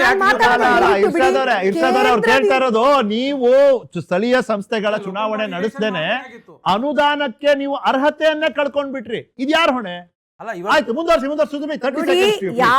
ಯಾವ ನಮ್ಮ ತೆರಿಗೆ ನಮ್ಮ ಹಕ್ಕು ಅಂತ ಈ ಒಂದು ಕ್ಯಾಂಪೇನ್ ಮಾಡ್ಕೊಂಡು ಬಂದಿದ್ದಾರೆ. ಇದು ಬರೀ ಡಿವಿಸಿವ್ ಕ್ಯಾಂಪೇನ್, ಇದು ಎಕನಾಮಿಕ್ಸ್ ಗೊತ್ತಿಲ್ಲದೆ ಇರುವಂತಹ ಕ್ಯಾಂಪೇನ್, ಇದು ಬರೀ ಒಂದು ಜನರನ್ನ ಮಂಕ್ ಮಾಡಿಸುವಂತಹ ಕ್ಯಾಂಪೇನ್. ಯಾಕೆಂದ್ರೆ ಯಾವ ಇಂಟ್ರಿಮ್ ರಿಪೋರ್ಟ್ ನಲ್ಲಿ ಪ್ರಾಮಿಸ್ ಆಗಿತ್ತು ಅದು ನಾನ್ ಬೈಂಡಿಂಗ್. ಅದನ್ನ ಹಿಡ್ಕೊಂಡು ಇಷ್ಟು ವರ್ಷ 3 ವರ್ಷ ನೀವು ಹೋರಾಟ ಮಾಡ್ತಿರೋದಲ್ಲ, ಸುಳ್ಳು ಹೇಳ್ಕೊಂಡು ಬಂದಿರುವಂತದ್ದು. ಇವಾಗ ಹಣಕಾಸು ಆಯೋಗದಲ್ಲಿ ನಮಗೆ 4.13% ಬಂದಿರುವಂತದ್ದು.